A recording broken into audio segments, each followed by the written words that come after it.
The Untouchable True School Sports Empire proudly presents something the boxing game's missing. Hey, what's going on? It's your boy BT. I came here to talk some boxing with the thousands of True School Sports subscribers. Now, guys, told y'all last time I was live. I told y'all I said, that was the calm before the storm. You guys like, what do you mean, BT? What's all this calm before the storm nonsense you talking? So you guys by now you guys know I'm in Japan again. Didn't think I'd be here this soon. It was only 95 days ago that I was just here, but I'm back. This time, definitely a lot more serious this time because it's not just about me or what I want to do or my own boxing content. No, the purpose is much greater than BT. The purpose is greater than True School Sports. No, we're here with Team Leo. We're here with Angelo to defend the belt against Moe Kameda. It's his first defense of the title. As his friend, I'm waiting a long time for this particular fight, this particular opportunity, and it's here, and it's in Japan, and it's kind of crazy because my world in the States in boxing and my world in Japan, is kind of merged together in this moment. So it's a beautiful thing. But listen, we don't got training till later on. We training at an undisclosed, super secret, top secret, maximum security location. So don't worry about where we're training. But until then, I got some time to talk. So if y'all got any questions about boxing, things y'all want to talk about, I'll let y'all steer the conversation because you guys know I can talk about anything from 105 to heavyweight, and I can talk about it for a long time. So get your questions in. I know over the weekend we had a lot of fights, and I missed the majority, all of them actually, not majority, all of them, because I was flying. I was flying to here from LA, and I know I missed Eric Salubin's fight, Kakachi Wood, Charlie Suarez Navarrete. It's a ton of fights, but I did watch most of them. I haven't watched Lubin and Holmes yet, and I haven't watched Wood and Kakachi, but I do know what happened. So I can't really speak much on those fights because I didn't watch them. But yeah, get your questions in. We got my man Hate History Ball. He says, "What's up? What's up, man? Good to see you." He's out here in Japan, putting the helping, not me, but helping any minor way I can.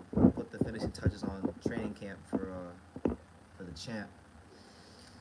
Yeah, because Japan is crazy, guys. Everybody here is like, all the gyms are pretty tight knit, so you gotta really know where to go to not get screwed over, because they'll start sending people to come press you. That's how it gets. Boxing world is real small. People talk. Yeah, you gotta be very wary.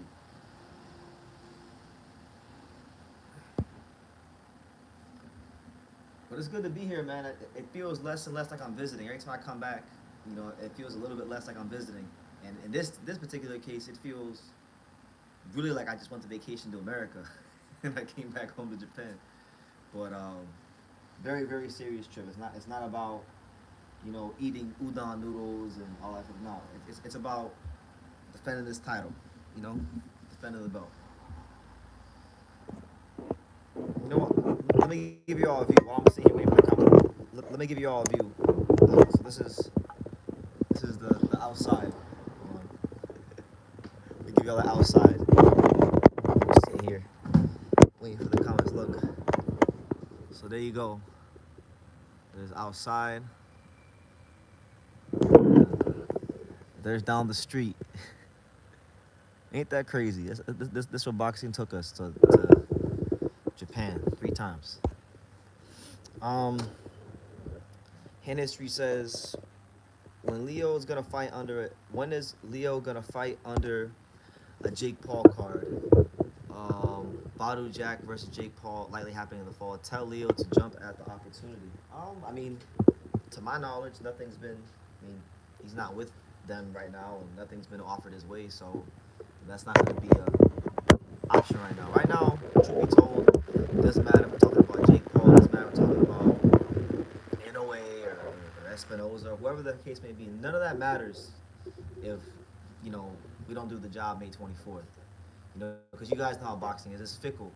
Right now, you could be the champion, and then you lose, and you yesterday's news. So we don't want to be yesterday's news. We're not trying to be on the back page. We're trying to stay on the front page. So theoretically, not just for Angelo, but any fighter. I think any fighter who's reached a certain level in boxing, I mean, fighting on a Jake Paul card could be good because Jake Paul very good with the social media and he's got a big presence. And you know, to be fair, I gotta give Jake Paul credit because when he came into boxing and I heard he was starting a promotion company, I thought it was gonna be a joke. I thought it was gonna be like, you know, second rate. And to be fair, because I've covered a Jake Paul, not a Jake Paul card, but an MVP card. It's actually a pretty well ran promotional company. Like it's actually probably one of the better ran promotional companies in boxing. So you got to give him credit for putting good people in place that know what they're doing and putting on good competitive fights. Like they've had a whole prospect series and everything where prospects can go in there and build a name for themselves. So it hasn't been all bad. It's actually been quite good. But listen, guys, we're 6 minutes in. There's 15 of you guys here, and I'm all listen. I came all the way to Japan. You guys keep saying we want you to go to Japan again. We want you to go live. I'm live again, and we only got 2 likes. How I only got 2 likes, guys? Smash that like button. All right, so this video gets pushed out to everybody on YouTube who's not part of the Untouchable True School Sports Empire, so that they have the opportunity to become part of the True School Sports Empire and hear world-class boxing talk. Don't be selfish, guys. Y'all being selfish. Y'all are hindering many people. I had a guy yesterday on Twitter. He was someone tagged me in a tweet, and they were because this guy was asking for great YouTube channels, and he said he never heard of BT and True School. And you want to know why? It's because y'all ain't hit that like button. So smash that like button. But let me see. Shout out to my man Johnny out there in Las Vegas. He says, "Yo, BT, what's up, Johnny? I'm in camp. Remember you said I wasn't in camp for the first part, but I'm in camp for the second part. And I'm your representative, Johnny. So you in camp too. And I hope all is well in Vegas. Keenan KTV, what's good, champ? Good to see you. Hope all is well. We got my man. I just want the true salute to BT. Salute to you, Bentley. Skirt, skirt. Florida boy, what's up, champ? South Florida. It don't matter if we in Japan or Vegas or anywhere else. It's South Florida to the day DIE, and that ain't no LIE for sure. Dania Beach, Broward County, Homestead, Dade County, Palm Beach, Sunrise, Boca Raton, Pembroke Pines, Weston. Yeah. Rudy Melendez, he says, what is your prediction for Leo's next fight? Look, it's a good fight, man.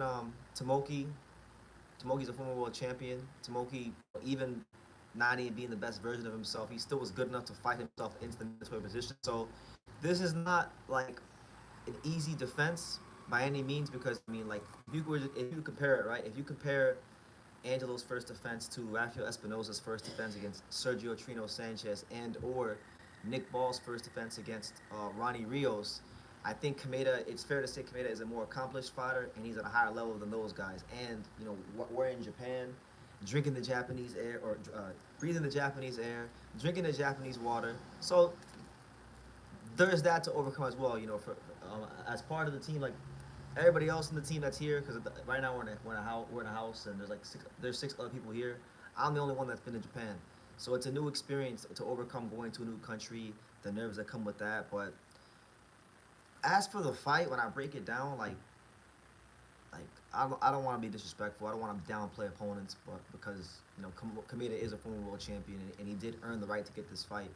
But I think Angel's on a higher level, and I think that you know I don't see why he shouldn't get him out of there before the 10th round. That's my opinion. I think he will get him out of there before the 10th round, but we'll see.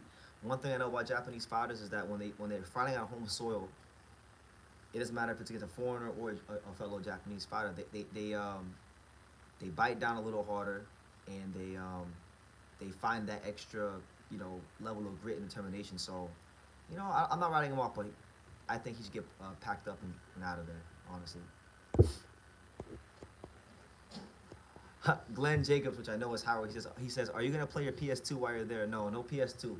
That's how you know it's serious. I didn't bring my PlayStation 2, and when I travel, I bring my PlayStation 2 everywhere. Not PlayStation 3, not PlayStation 4, not PlayStation 5, no, PlayStation 2 with my games. I normally carry it with me everywhere, but not this time because I want to be focused.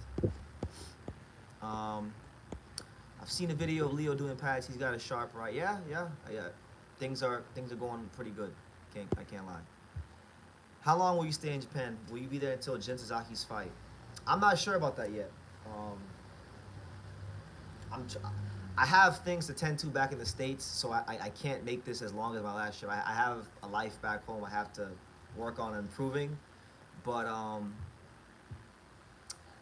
I can definitely tell you I'm gonna be here for at least the Jake no the Eduardo Sugar Nunez Masana Rikishi fight, which is 4 days after Angelo's fight.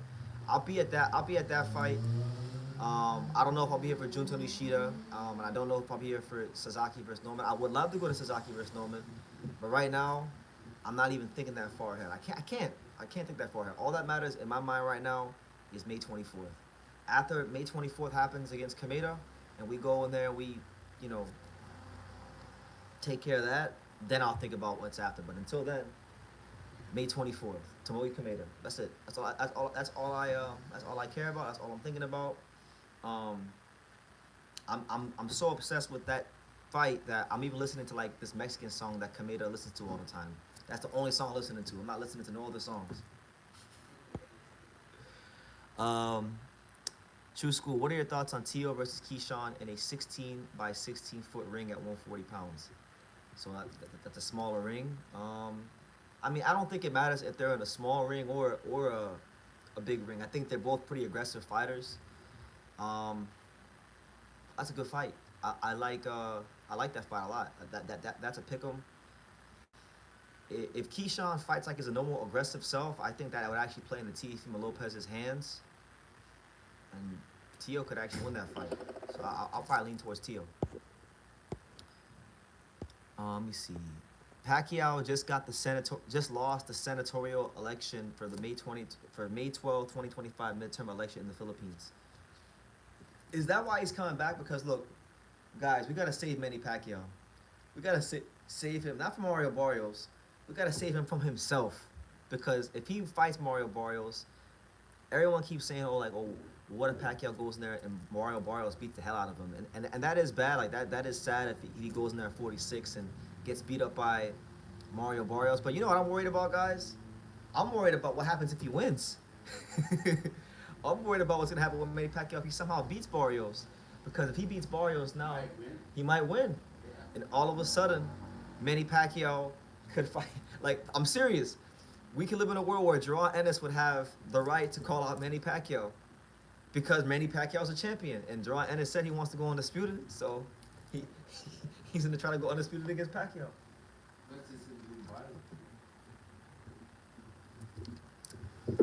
Now, coach right here, Coach John, he's saying it's in Dubai.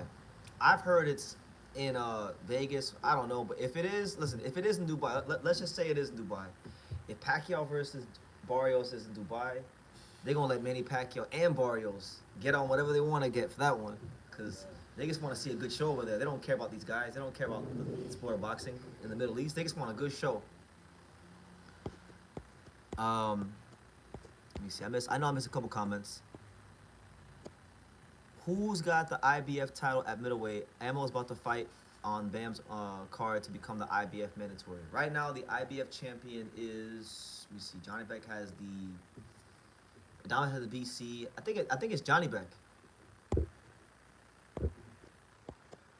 My man Rudy says I got 4,000 on Leo. I'm confident he wins. Hope the judges are in play in Japan. Well, I don't like. Look, you never know what can happen in boxing, so you don't want to be cocky, but you know, I really don't think the judges will be necessary. The way you talk about Canelo makes me mad, makes me sad, and you make me cry. Is that big of a deal? It's just an opinion, man. What is it that I say about Canelo that you don't like? Be specific. Be a man of specifics, because I'm a man of details. So give me some details. Why are you crying? Why are you sad? What has you in this distraught, downtrodden state of mind? You know.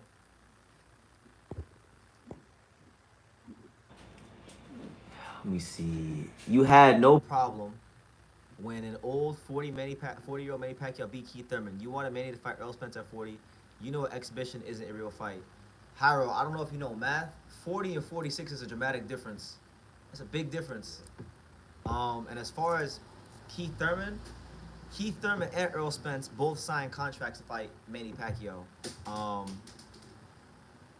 So you can't compare it. And as far as exhibition, look, I mean, what else do we have to go off of? The only like actual fight I can go off of Pacquiao was his last fight against Ugas, which you love to talk about, Hyro. You love to talk about Pacquiao. Ugas beat Pacquiao. Well, that's all I can go off of. I can't. He hasn't been in a real fight in 4 years, which makes it even worse. Like everyone's talking about Pacquiao and how bad Pacquiao is. No, you know what they should be. You know what people should be mad about. You know what people should be like pissed off about the WBC. Because how do you let a guy who hasn't fought like in an actual fight for 4 years just get a title shot?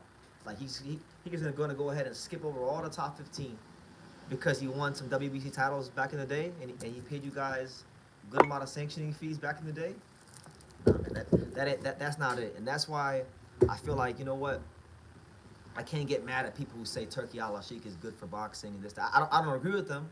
I don't agree with them. I don't think like long term he's the best thing for boxing, but I can't get mad at their play. I can't get mad at where they're coming from because when you see things like this with Pacquiao, it gives a lot of ammunition to those people. So I ain't even mad.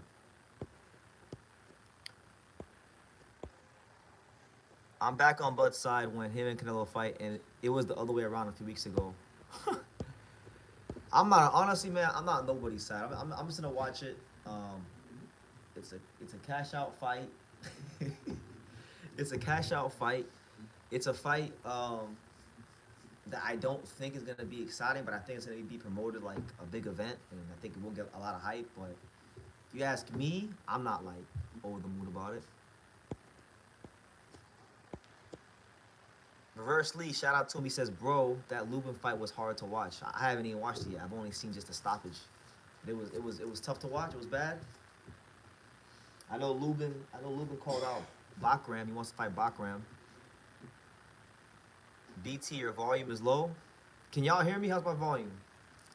I'm in right here saying my volume is low. I got this thing on tripod. Can y'all hear me clearly? Just say yes or no in the chat. He said it's good. I'm not talking the loudest I possibly can. I'm not talking like low, but I'm not talking like loud as possible because we're in a pretty good sized house. But you know, up top we got Angelo sleeping. We got Joseph Macedo sleeping. We got Fernie sleeping. The Angelo and the two sparring partners sleeping. We got Coach John who's awake. He's a day just a night morning person. I'm a morning person in Japan. I'm not a morning person in America, but I'm a morning person in Japan. We got Coach John here, and then downstairs we got Miguel Leo and Luis Chavez. So everybody's still waking up, but I'm here. I'm here getting it in because if I don't go live now, guys, you guys won't get a live for a long time because it's a very busy, tight schedule. So I don't. Let me see. Axel Venton says, respectfully, True School, I think you may be biased when accusing the Fulton of ducking Leo to move up to 130. In his mind, he already beat Leo. Why would he not move up to win a third world title? It's not being biased. First and foremost, I'm going to tell you why it's not being biased. And I can only speak from my perspective. I can't speak from nobody else's perspective. So, when Angelo was inactive, right? When he was inactive and he wasn't fighting, and I would come here and make videos about him, people would say he was irrelevant. So he got relevant, he got on Pro Box, and then I would start talking about, back then, Angelo fighting Inoue. They said, BT, no, Angelo needs to get a title, right? So he gets a title, I start talking about it more, and they say, no, he's got to fight Stephen Fulton. He's got to fight. That's like the main thing. On August 11th, which was the day after Angelo beat Venado, August 11th on up, all I kept getting in this chat, on videos and lives, was Fulton, Fulton, Fulton, Fulton, Fulton, right? Now, Fulton was not ranked in the IBF when he won the title. So Fulton had to win a title for that fight to become a reality because he wasn't ranked in the top 15. He wins the title against Brandon Figueroa. So now should be the time where he tries to explore that possibility. Unify the division. If he beat him, right? If he beat him again, boom, you got two titles. You got the ultimate leverage in a Naoya Inoue rematch. He should be looking at that fight as a way to get to where he can get in position to avenge his only loss. But I think it's a duck, honestly. I haven't been vocal about it. I talked about it one time, the last live, but I think it's a clear duck. Is Stephen Fulton a great fighter? Sure, I love Stephen Fulton. Has he fought top competition, yes, but I mean, there's no reason why that shouldn't be one of his top options. You're talking about him fighting Oshaki Foster, and with all due respect to the brother Oshaki Foster, who's a fantastic fighter and a world champion, it's not a bigger fight than him and Angelo at 126. A rematch unification fight, it's not a bigger fight. Would it do more in terms of maybe making him a Hall of Famer? Sure. Maybe with him winning a third world title, now you can talk about Stephen Fulton potentially, as a Hall of Fame fighter. So I understand that aspect of it, but Oshaki Foster is not a better fighter than Angelo Leo, and it's not a bigger fight either. So that's where I'm coming from. I'm coming from the perspective of somebody who, when Angelo won the damn title, all I heard was Fulton, Fulton, Fulton, Fulton. He's got to fight Fulton. And at that point in time, Fulton had only had one fight as a featherweight. He hadn't even fought Brandon Figueroa yet. So that's where I'm coming from. Don't you want to see a Keith Thurman versus Manny Pacquiao rematch? No, Hyro. But that sounds like something PBC would do. That sounds very PBC. Joseph the Conqueror says, "Have you got any special massages while you've been in Japan? How much do they charge? Go help." I can't answer either question because no, I've never done that, and I don't know how much it costs. I Yeah, as far as the Japanese population and helping them out with that, nah, listen, I'm good. I got some girls in the States. How much was your flight? Enough. Let's not talk about that. Let's not talk negativity. Let's talk positivity because wise man once told me positive mind, positive bank account. Negative mind, negative mind, negative bank account. So we're not gonna talk about negative things.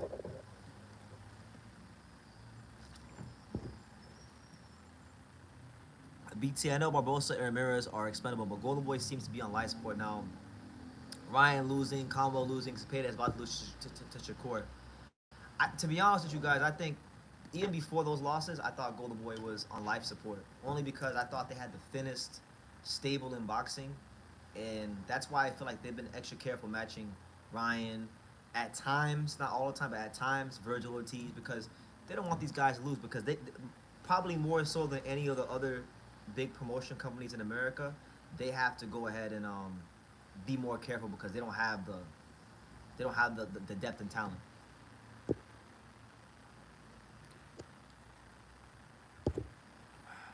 Oscar is about to throw Ryan to the wolves now. Well, yeah, because you got outboxed by Rolly.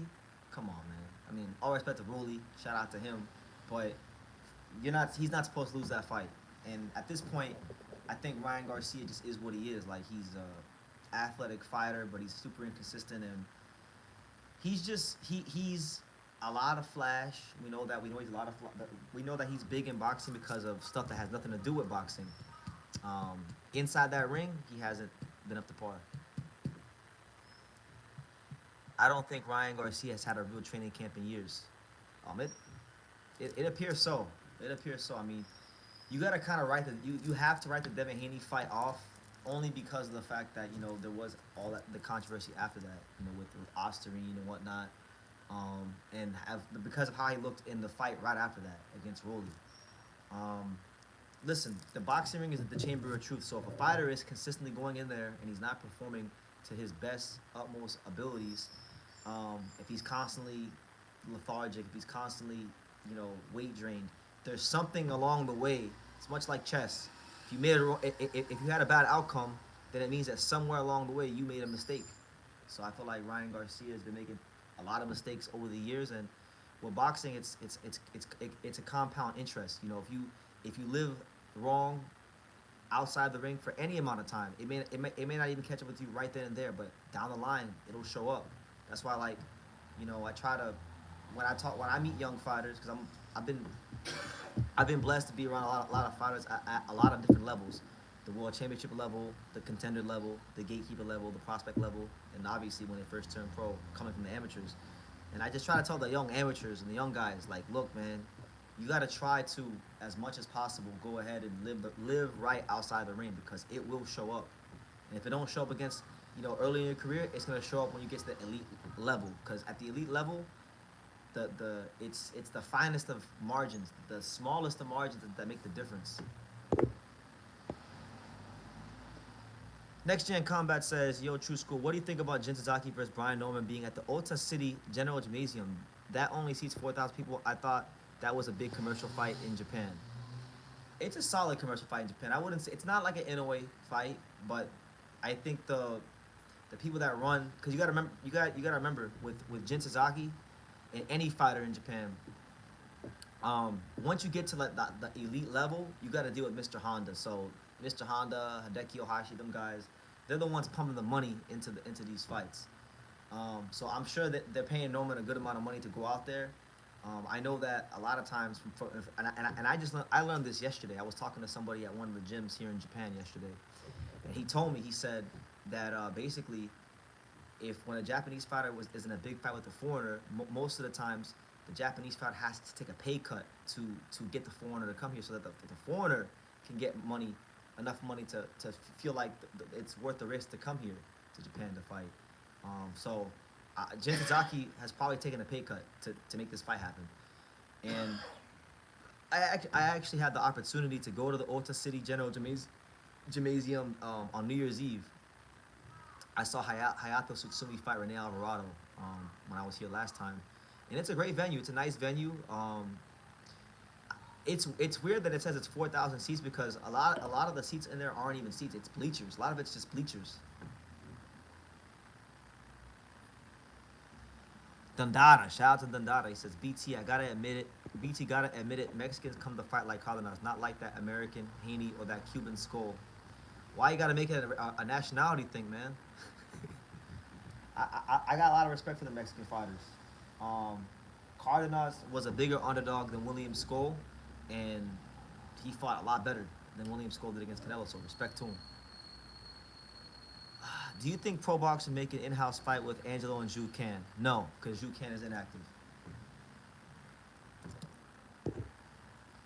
But shout out to everybody. It's your boy BT, Brennan Taylor, the Untouchable, True School Sports Empire. We're live here in Japan. Another day of training upon us as we prepare for the Angelo Leo Tomoki Kameda fight. And listen, whether I'm in Japan, Timbuktu, South Florida, Vegas, North Carolina, New York, wherever, listen, these lives gotta continue. The boxing gotta be taught. He says, "Got you, fam. Good insight. I thought they would do at least 10 to 15,000, considering it's an opportunity for Jin to become the first Japanese welterweight champion." Yeah, I'm a little surprised that they picked the Ota City General Gymnasium. I don't know why they did. I could ask people in Japan about that, because I'm actually curious myself. Like, I thought that'd be a fight that'd be more so like maybe like a fight you put in. I'm trying to think of the Japanese venues. That's not an Ariake Arena fight. Ariake Arena is 12,000 seats. I think 13,000 seats. That's where Inoue fights. I'm not sure if it's that level of a fight, but maybe something like 7 or 8,000. It could have did a good number. Do you think Kameda will compete with big Japan promoters down the line? From my understanding, right? I can only speak from my understanding. The rest, like Kameda Promotions, doesn't have like a great reputation here in Japan.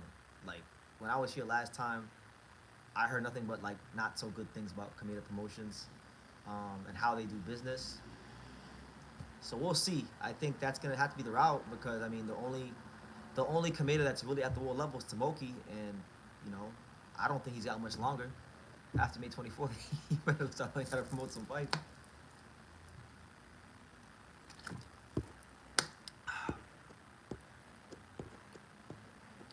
Do you think Japanese women are different than Asian women in the United States of America? Have you dated there? Passport rules for life. Have I dated? I mean, I wouldn't say I've dated any, but I've had some fun. Yeah, they're different. They're different because it's just like they're different, but they're the same too, if that makes sense. Because I had a good friend here. One of my translators, I asked him one time, one of my translators, I said, hey man, like I hear that Japanese women are this and they're that, and to quote him verbatim, he said, and I quote, he said, BT, it doesn't matter if you're in America or Europe or Japan, bitches are bitches. That's what he said. So They are different in the mannerisms. They are the same, but at the end of the day, they're still women. So some of the same issues that you will encounter in the states, you will also encounter here. They're just gonna they're gonna come presented to you in a different fashion. Am I going to see the Inoue fight in September? How difficult is it for tourists to get tickets for that kind of thing? So to answer the first question, I have been at every Inoue fight this year. I was at Yi Jun Kim and I was at the last one in Vegas. I'm the only American boxing reporter to do that.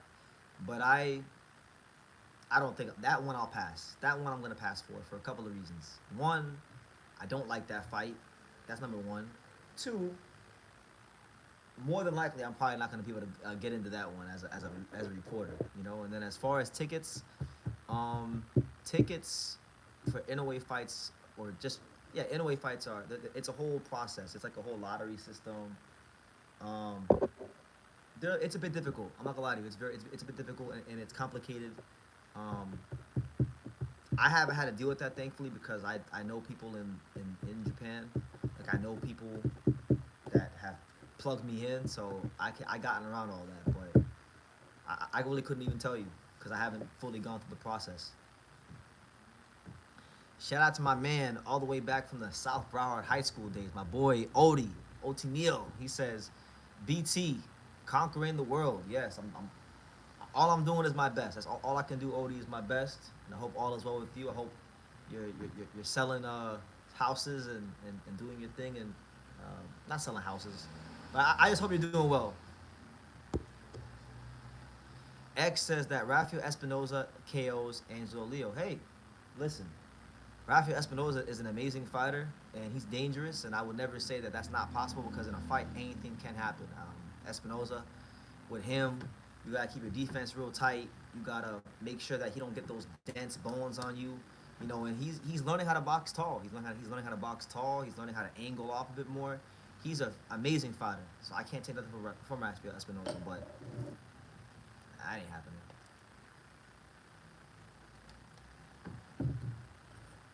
But it'd be a great fight. I hope that's a fight that could happen. I think whether Angelo wins or Espinoza wins, you know, whatever the case may be, that the ones that win in the end would be the boxing fans. That's a great fight for the boxing fans and people that love the featherweight division. So hopefully that you know sooner rather than later, you know, Espinoza just won. Hopefully we keep winning and then you know that could be a great fight because I feel like those two fighters right there, you know, Espinoza and Angelo, those are two fighters that I think represent a lot of good in boxing. I mean, I was just at the T-Mobile Arena covering the Inoue fight, and Espinoza and Angelo, they both took lots of pictures and were very gracious to the fans, and I feel like that's the most important thing because a lot of times with these fighters, and I'm not gonna say no names, but with a lot of times with some of these bigger name fighters, they become so big that it's like they're too good to take pictures. They're too good to interact with the people, and it's like you don't ever want to become so big that you don't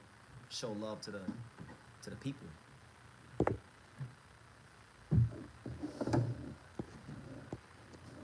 You too, bro. We're thriving. I hope you are safe and prosperous in the land of Nippon. Thank you, man.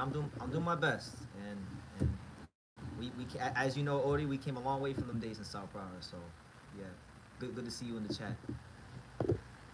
Um, what are your thoughts on the ABC class system in Japanese boxing? That's a great question, man. I think it's good. I think it's actually a good thing because I know. For those that don't know, when you apply for your boxing license in Japan, you have to take a pro test. So you go to Corkin Hall, which is right next to the Japanese Boxing Commission. They put you in there with like a sparring partner to work with. Go there, do some sparring. They got people ringside like evaluating you. Right, you do that first. Then when you get out the ring, I'm not sure if it's before or after. They have a written test. So you take a written test, and then based upon all that, they class you. So you get a C class license, a B class license, and an A class license. Now, if you're an A class license fighter, that means you can get fast tracked. Very few fighters get an A class license in Japan. I'm not even sure Inoue got an A class license in Japan. I know that there's a prospect that just fought on the Kenshiro card, who I gotta do a video about because he's a big deal.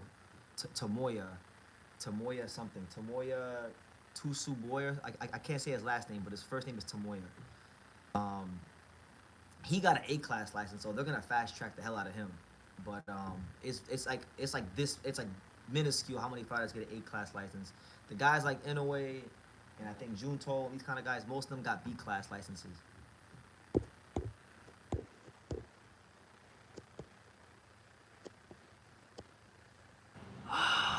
BT Espinoza is a modern day Salvador Sanchez. We need your boy Leo to step up. Hey, he's a really good fighter, man. I'm not gonna. I don't want to say not even anything that resembles anything bad about Espinoza because I like the guy that damn much. He's that great of a person outside the ring, and I think he's that great for boxing. But um, when the time comes, it'll come, and I just hope that when it happens, that you guys don't start moving the goalpost. Who's your favorite Japanese boxer? And you can't say Inoue. Well, that's easy because believe it or not, unbeknownst to a lot of people, my favorite Japanese boxer is not even Inoue. That's the funny thing is I like Inoue, and he is one of the guys that got me to cover Japanese boxing. But my favorite Japanese boxer is actually Kenshiro. So Kenshiro Taraji. And then if we're talking about younger fighters, my favorite fighter in Japan with 10 fights or less would probably be Sora Tanaka.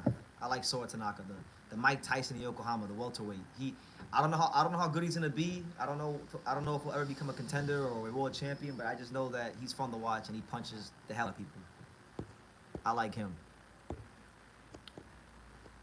Did Yokoyama get an A class or B class license? I've heard it can be based on amateur experience. I'm not sure what he got. I'm honestly not sure what Yokoyama got. I can't lie to you and say that I know. But I think with the way they're moving him, he looks like he probably got an A class license because he actually won the OBPF title earlier than Inoue did. He says, "Yo, the same. Kenshiro was sick, but I like Jin Sasaki. Who you got your money on, Jin or Brian? That fight is gonna be amazing." Um, I'm gonna stay away from that fight betting. That's a tough one. I'm favoring Brian Norman Jr., but a lot of my favoring Brian Norman Jr. is just simply because I'm a big believer in how physically strong he is and how his hands are. Like as far as him having heavy hands, and then a lot of it too is just Jin not having leaky defense. Um, but I was watching Jin last night a little bit and watching Norman last night a little bit, and I think Jin throws more volume. He throws more volume. I think Jin might be the more explosive guy, but Brian is the more heavy-handed guy, if that makes sense. Um, so it's really going to be about just, I think, who's more durable. And the thing is that that's kind of hard to gauge because Brian Norman Jr. hasn't really fought many punchers in his career. The biggest puncher he fought in his career would probably be either in one of his last two fights against Cuevas or Santillan. Jin's been stopped, but Jin's got stopped by Andy Hiroka, who probably is going to be a world champion and probably might even be a welterweight champion one. He's that damn good, so I can't even hold that against Jin. Jin was weight training when they fought. So there's not much in the durability thing in my eyes. I think I could see it going either way, honestly. The class system limits your rounds. I think C limits you to 4 rounds. So yeah, there you go. That's correct. Yeah. So for the classes, if you're a B or an A fighter, you can fight in 6 to 8 rounders and 10 rounders a lot earlier. I think if you're an A class Japanese licensed fighter, you could probably fight in 10 rounders like super early. My man Tin Fam says, "Show the fit, BT." So we got the Stone Cold shirt, we got the Team Leo jacket, we got hold on, we got the velour, the navy velour pants for Donkey Honda. That's the fit right now.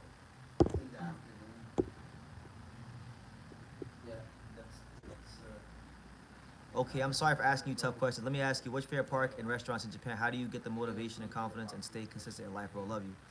Love you too, man. I love everybody here. Um, my favorite park in Japan is in a place in a part of Tokyo called Ota City. So I like Senzu-Kau Ike Park. Senzu-Kau Ike Park is my favorite park in Japan. They got a nice pond. They got a lot of fishes, those kind of things. As far as my favorite restaurant in Japan would probably be Moe's Burger, or I like burgers a lot. So Moe's Burger, Ikebukuro 18, Shogun Burger. I like burgers a lot, so you're gonna get a lot of burger places from me.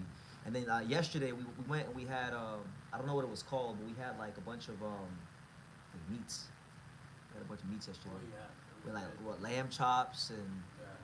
Like Korean barbecue style. Korean like barbecue style, but it was Japanese. Yeah. So they said someone said they want a house tour. Well, I can't give you the full house tour right now because not everybody's awake. So I'll be live for at least an hour and a half more. So if when everybody wakes up, I'll give y'all the house tour. Do y'all want a living room? I can give you guys the living room tour. Do you guys want that, or do you guys want to wait for everybody to wake up and then I'll give you the house tour? I'll let the chat decide. Um, who do I got between Andy Hiroka or Gary Antoine Ross? That's a great fight, man. That's an amazing fight. That's a tough one. I think they're both they're Gary is just a straight volume puncher, like a great volume puncher. Um, Andy's a sniper. He's like an outside fighter from the southpaw stance, but he can also be the volume puncher. So I feel like it's gonna be a really explosive fight. That's what I can tell you. I think I think I'll go with Andy Hiroka by decision. It's a close decision too. Okay, so the last question from Joseph, because I didn't answer this. He said, "How do you get the motivation and confidence to stay consistent in life, bro?" Well, the thing is, to the confidence part, it's about you got to know who you are, right? And you only know who you are by failing, and you only fail by trying. So the first thing you got to do is get up off your ass and try. That's the first you got to do, and then you got to fail and fail and fail and fail. It's like me. Look at me for example, right? I came to Japan 2023, late 2024, to early 2025. Look at all those times I got denied by the Inoue people and all the things that have been done to me to try to discourage me from covering Naoya Inoue, right? And I stuck with it and I persevered and I got to cover him in America. And I got to ask him a question and it's a good building block and I believe that great things happen in the future. So I say that to say that you got to try, you got to know who you are, you got to know what you want out of life, and you got to attack it no matter what nobody says. Because think about it, guys. I've been doing YouTube for how many years now? You guys don't think I get discouraged? You guys don't think like people tell me go do something else with your life? Like nah, you gotta keep going after it every single day. Gotta get your reps in. You can't be afraid to fail. You know. You know what? I could ask you. I could ask a much more qualified person for this than me because I don't have the life. I have good life experience, but I know people in this house with more life experience. Y'all want somebody else to answer that question? Yeah, let's ask Coach. We're gonna ask Coach John. So we're gonna ask Coach John. So look, Coach, they want to know because you've been through it, right? You've been through some things in life. Yeah. How do you get the motivation to keep going in life and to stay consistent? Oh, that's a good question. First you gotta know where you're at. Yeah. First you gotta know what you're doing. One thing is that you have to realize where you're at in life. That's number one. Yeah. Because your environment is that's very important. Where your environment. If you have a bad environment and bad people around you, so you got a bad mindset. People are all negative. But understanding where you at and then knowing what's your next step, making knowing your next step and making that the right decision to move on to the right path and have good people around you. That's important. Correct. Yeah. There you Good go. people around you. Very Good. important. There you go. Good people around you, good environment. So what y'all think? Is that a good answer? Is that sufficient? But anyway, I got a super chat. Let me go to the super chat. Shout out to my guy Edward for the $20 super chat. He says, "Hey BT, I've been following you for some years now, and I took your advice to see Inoue and took my nephew to see Inoue, and it was one of the greatest nights of boxing in my life. I just want to thank you. You were so right." Well, you're welcome, but I don't even remember telling you. What did I tell you? Because there's so many lives throughout the years, and I talk to so many people, so I don't even remember. I don't even remember what I say to people sometimes, good or bad. Sometimes I be crashing out on people, and I don't even remember about it. But I'm glad you enjoyed it. Anybody who was there at the T-Mobile Arena, it was definitely a night to remember. And yeah, yeah. Ooh, Reverse Lee. He's bringing back the throwback. He says, "I remember when BT quit the pizza job for the." Oh my God, you talking about 20s? Yeah, there was a video like 20. 17, I'm gonna say, or 2018. I made a video saying, "Yeah, I'm quitting my job and I'm doing this," and then that didn't work. And then that didn't work out, and then I had to get a job again, and then I quit that job. So I went from the pizza job, to no pizza job. Then I worked at Publix. Then I said, forget Publix, and then yeah, that was a long time ago. Yeah, you've been here reverse. I remember seeing your name in the comments like in 2016 when we talked about Roma Gonzalez. So I know you've been here. I was way back. Oh, oh damn. BT's lore just dropped. Okay. How much you get paid for this? Enough. Enough. Um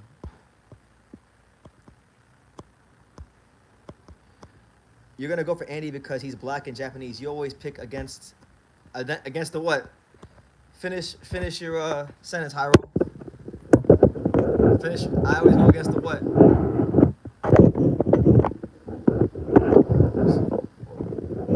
on.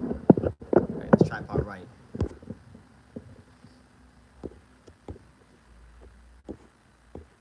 Will you try to talk with tension during this trip, BT? I don't know. I don't know what I'm doing after the 24th. All I care about is 24th. After the 24th, we'll figure everything out.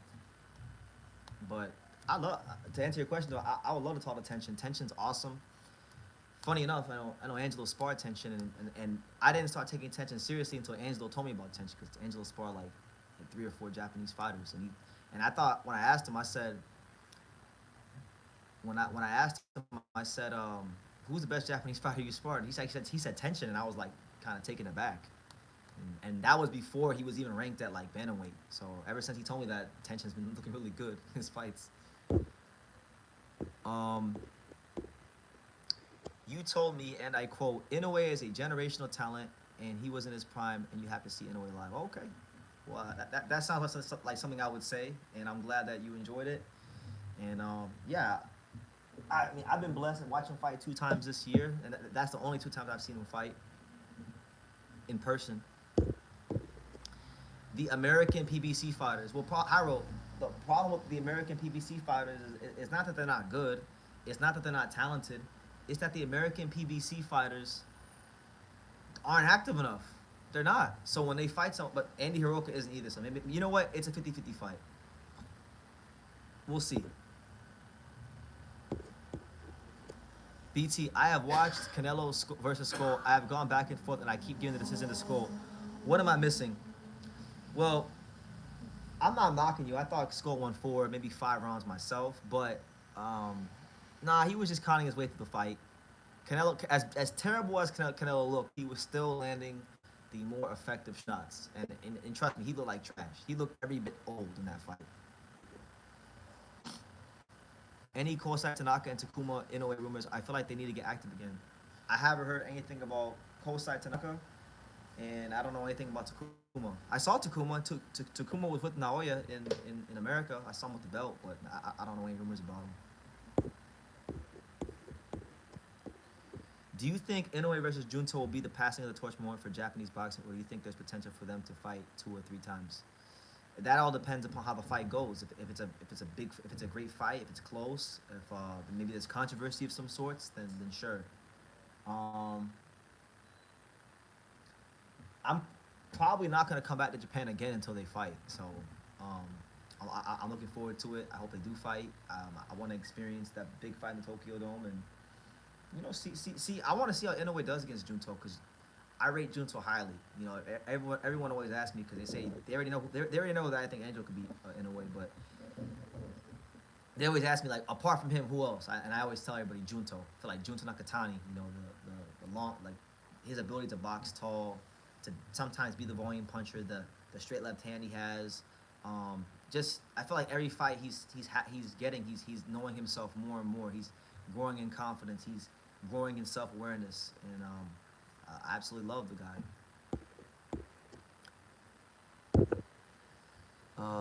Rumor has it that Nakata Yoshinari might cross over to boxing at some point. Dude is as hyped as Tension. I don't have any thought. I'm not gonna lie to you. I don't know about Yoshinari Nakata. Do you know who Coach? Do you know who Yoshinari Nakata is, or Nakata Yoshinari? I don't know. So I gotta do some homework. Fight Talk says, tell Angelo to shout out from Chimayo, New Mexico. I remember watching him fighting at Buffalo Thunder Casino in cities ago when he was in high school. When I was in high school. Hey, shout out to you. When he wakes up, if he comes down, I'll let him know. You can let him know yourself. And Buffalo Thunder is nice. I've been there before. Buffalo Thunder is a very nice casino. I really enjoy the complimentary, the complimentary drinks and stuff. The coffees and hot chocolates they got there.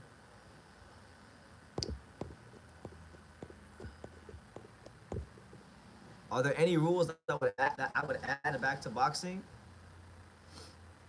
I don't know if there's any rules I would add back to boxing, but I'll tell you a rule that I would make universal in boxing. That's only one part of boxing right now, which is I really like overtime boxing's rule of the overtime round. So for those of you who don't know, overtime boxing, they're like a small promotional company in the state. They got some fights on the zone. They got a rule where if the judges score a fight as a draw, the fighter's got to box one last round to decide who will win. So I like that because I feel like there should be less draws in boxing. And I'd like to see that happen in boxing. Like, could you imagine, like, take the fight with Lamar Roach and Tank, for example. Imagine if Lamar Roach and Tank had to box an extra round to decide who would win their fight. I think that'd be cool.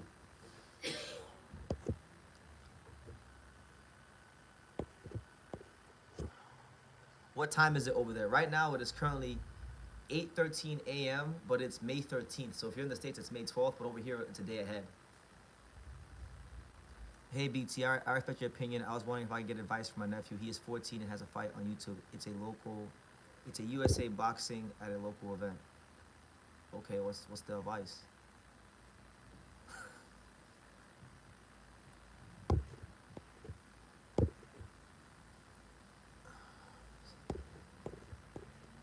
Well, let me see. I missed some comments.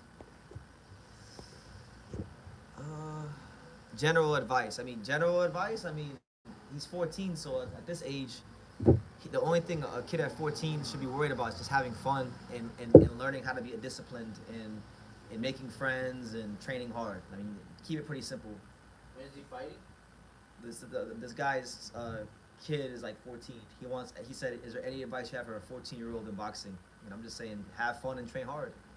There's really not much. Just do your best, because I mean, when you're 14 years old, you don't even know like how to drive or anything. You're a kid, so be a kid and enjoy it. Because if your son ever gets any aspirations to inevitably become pro, trust me, the business of boxing is gonna be very prevalent in his life, and it might even sour his love for the sport. So don't take things too seriously. Just have fun and train hard. Have fun, train hard, and just enjoy the ride. Because I know when you're an amateur and you're going to these tournaments, you're going to like these random towns that you'd never go to if it wasn't for boxing. You're going to like Kansas City and all these places. Just enjoy it. Don't think too much. Just enjoy the process and have fun and train it. Do your best. Do your best. That's all you can do. Jimbo. Hey, somebody asked. Has Kameda's dad done anything crazy yet? Have the Kameda? It's like they know what questions to ask. Oh man. Okay. I'm not gonna speak on it. Maybe when Miguel comes up, I'll ask him to come on the live and tell you guys. Nothing too crazy yet. Nothing too crazy, but I don't want to tell stories I wasn't there for.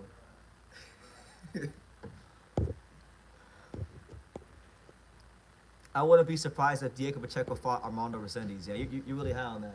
You're really high on that. When is Diego Pacheco gonna fight somebody that's in his weight class or not coming off a loss like McCumbee? It's almost like he's waiting to fight for a vacant title and ducking in Billy. Diego Pacheco. No, he's got a manager. You should go ask his manager, because I'm not his manager. But hopefully, he's fighting McCumbee. That's a good fight. That's a dangerous fight. Like, McCumbee can punch, and he has to be careful. Somebody said Angelo's dad should fight the Kameda's dad on the undercard. I don't know if they want those problems. Y'all don't know about Miguel. Oh, All of Japan would root for. They said all of Japan would root for Angelo's dad. You know, hey, while I got some Japanese people here, because I want to know for myself, because I've read some things, but there's not like the greatest of answers. I want you guys to explain to me, why are the Kamedas so hated in Japan? I know that they've done some dirty things. I know that like they went to Mexico and they kind of like shunned their own Japanese heritage to a degree. But what is the main reason? Like, give me the best summary you possibly can of why people in Japan hate the Kamedas. Because when I go on I went on Kameda's vlog and I looked at the comments and there were a lot of people rooting for Angelo Leo. Angelo was getting stopped in Vegas at the Inoue fight by a lot of Japanese people because they want him to beat the brakes off Kameda. You know, there's a lot of people that have messaged me telling me that they're going to be at the fight in Osaka giving their support to Angelo. And I know with me, with my love for Japanese boxing and the great like relationship I've made with the Japanese fans, that also helps too. So like, what's the reason why Kameda is so hated in Japan?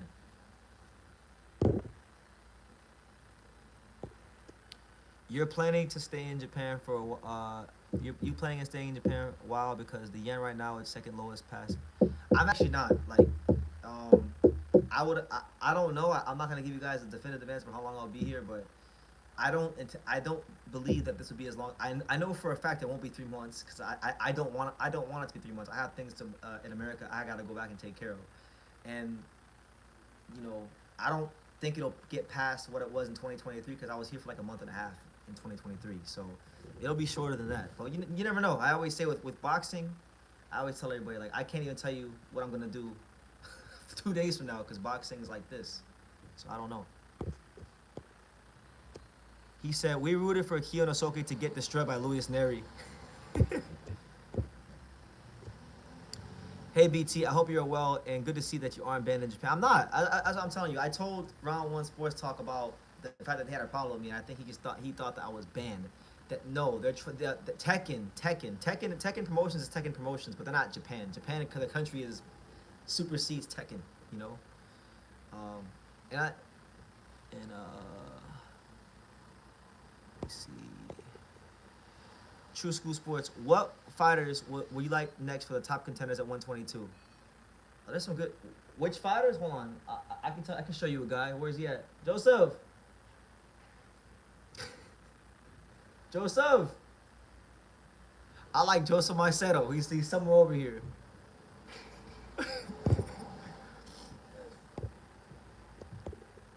Nah, but I mean, let me apart from Joseph, right? Because I like Joseph a lot, but there's some good guys at 122 coming up.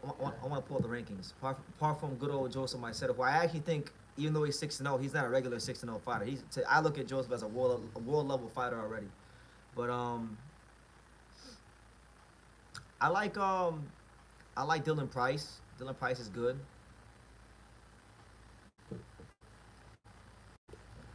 Kameda is famous in Japan, but hated for his bad behavior. Tomoki and Kinosuke always badmouth Inoue and are hated by Japanese fans. Okay.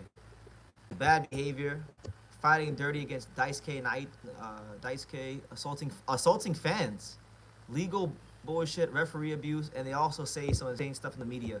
What's the most reckless thing they've ever said in the media? Yeah, no, but apparently they go in the media and they start talking that crazy shit. What's the craziest thing they said in the media?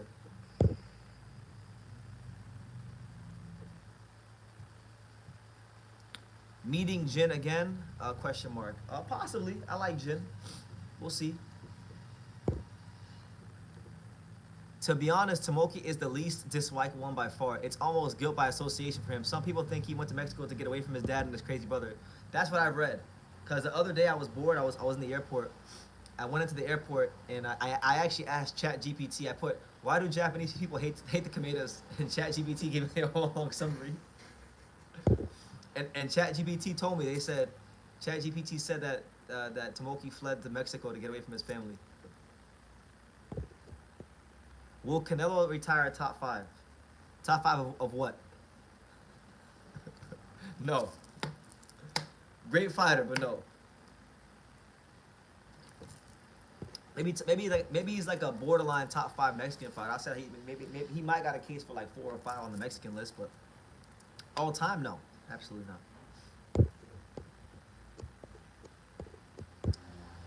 Orlando Flores, shout out to you, champ. He says, the untouchable True School Sports, salute. Which broadcasting company will show the Angelo Leo fight? It's been formally announced that the fine folks at ProBox TV will show the fight. So look, Orlando, you're here watching me on YouTube, so you can watch Angelo Leo in this exact same format. Stream it on YouTube. Hey BT, do you know why boxing has become more prevalent in Japan when it comes to producing Asian fighters than other Asian countries like Korea and China? I think the best answer I could give you, from what I know, is that Korea and China don't get as much investment from their promoters or the government as Japan. You know, Japan gets a lot of investment from the top promoters. I would even anticipate they get a lot of government funding for programs and things like that. So, yeah, I think that in the investment that's in the infrastructure in boxing. In South Korea, they've had fights in like the boxing gymnasiums and things like that. But yeah. What am I drinking? I'm drinking water. I'm drinking what all real men in the world drink: water. Are you guys going to go to a prestigious restaurant in Tokyo if Angelo wins? When Angelo wins, God knows what's gonna happen. The thing with Japan is like there's so many great eating options. There's so many great things to go see. I've spent not counting right now, but the previous 2 trips I spent a combined 4.5 months here. So, and I still didn't even go see everything I wanted to see. So, you'll never run out of things to do. Tomoki Kameda married a Latina, so you know he's got to be crazy. That's true. Hell yeah. Apparently, someone threw a beer at the end of the 12th round of Ioka Puma, and it hit Takashi Uchiyama in the shoulder while commentating. He was pissed. That's the wrong guy to piss off, because if he starts throwing that straight left hand at your ass, he's gonna put you out.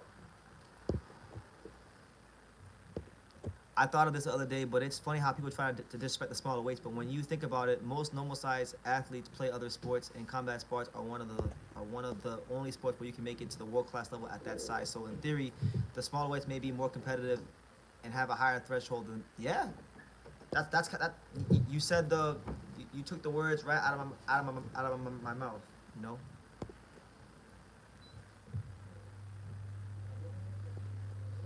Low key, Tomoki winning and absolutely getting destroyed by Inoue in front of his dad would be kind of fire. Well, you don't gotta worry about that because Tomoki's not gonna win. So. Good morning, gentlemen. Good morning. Good morning. We're live on YouTube. We're live. We're live on YouTube right now. Yeah. Yeah. Hey, Miguel. Someone asked me. They said has Tomoki Kameda's dad done anything crazy to you guys out there? I started laughing. Not the dad, but associates. How are you? Good. Well, look. Good morning. Good morning. How are you? I'm good. Talking to the people on YouTube. But look, everyone's waiting now, so I'm gonna give y'all a tour. Y'all asked for the tour, so I'm gonna give y'all the tour. So look, we're here in the living room. We got Coach John there. We talked to him earlier. We got this man right here, guys. This guy's a legend. Luis Chavez. Do y'all know who Danny Romero is? You guys know Angelo. It's world trainer of 4 world champions. 4 world titles, 2 world champions. Yeah, Luis Chavez. Got Luis, right? Got Miguel Leo, the brains behind the operation. You know? How you feel, Miguel? You good? I'm feeling good. I'm feeling great. Yeah. How you enjoying Japan so far? I love Japan. Yeah. Japan is beautiful. The food is great. Yeah. It's amazing. Yeah, it is. It's cool. I like it. Yeah. How do you feel about like the first couple of days of camp? The first couple of days took a little bit of adjustment. Yeah. You know what I mean? Adjusting to the Time, culture, and culture. trains. That was confusing. Yeah. Trying to get my phone to work out here was the worst. Yeah. Once I got it, everything's good. We're good. Okay. Well, I'll let you get prepared for training today, so Miguel. Okay, so I'll give you the grand tour. The grand tour, everything, because y'all asked for the grand tour. I always tell everyone, if you support True School, you support Angelo indirectly or directly. So I'm trying to make you guys feel like you're part of the whole experience. So look, this is the living room. So look, you come through here, right? come through right here, right? So got the door right here. Hold on, let me open the door for you guys. So look, I'm not gonna walk down the street, but look, this is the street, all right? The street is down there, and then you got the street down there, right? So then you come through here. So you come through here. Right, you come through here to this door. You know, MTV Cribs. MTV Cribs in Japan. All right, so you come through here. All right, so down here, this is where the trainers sleep. You got Luis and Miguel stay down here when they strategize on how we're gonna knock Tomoki's brains out on the 24th. Got the sink right there. Bathroom right over there. And we come up here. No, the bathroom's here. The bathroom is. So got the bathroom here. Boom. Look, y'all never seen a Japanese toilet. I'll give you. There's a Japanese toilet. Very clean, very state of the art. Got the bidet so you can put water in your ass if you take a crap. All right, then you come up the stairs. So this is where I was just at. You come up the stairs. You come up the stairs right here. And then it's the living room, right? So that's where I was at over there. The fridge is here, you know. Oh, do you guys remember the Inoue cake? The cake that Inoue was eating? We got the Inoue cake right here. This is the cake that Inoue was apparently eating when he fought Cardenas. We got that here, you know. Bathroom is here. Now the other bathroom is here. Hold on. The other bathroom, right? Other bathroom. The other toilet, right? And then I think everybody's still asleep. Let me see. Let's go upstairs. Let's go check and see if everyone's still asleep. Hold on.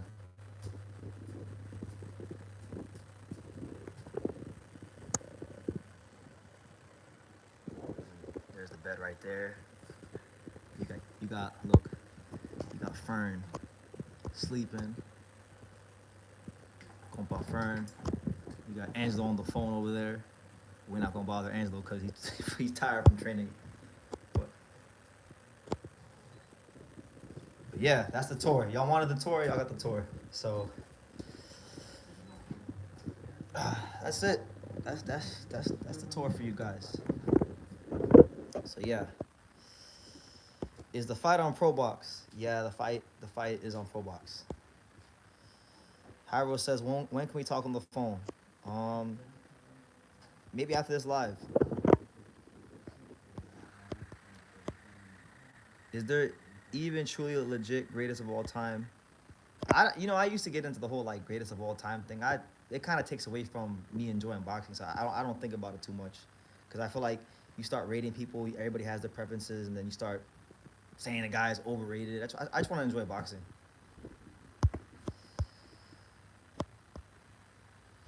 Do you think Ioka retires big money fight against Kenshiro? He should retire, and if he's gonna fight Kenshiro, that'd be a big fight here. Is the food in Japan cheap?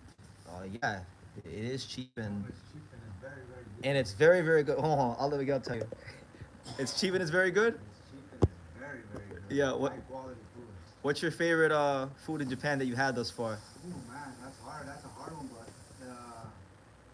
I would say the Italian food is amazing. Italian food. Italian food is great. Sushi's great. Everything here is high quality. Yeah. Everything is good.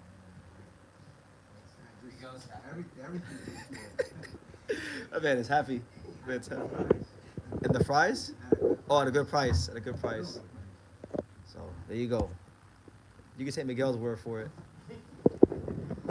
They said, how good is the purse for this fight for Angelo Company? I mean, Miguel will just travel. It's good enough. It's good enough. It's good enough.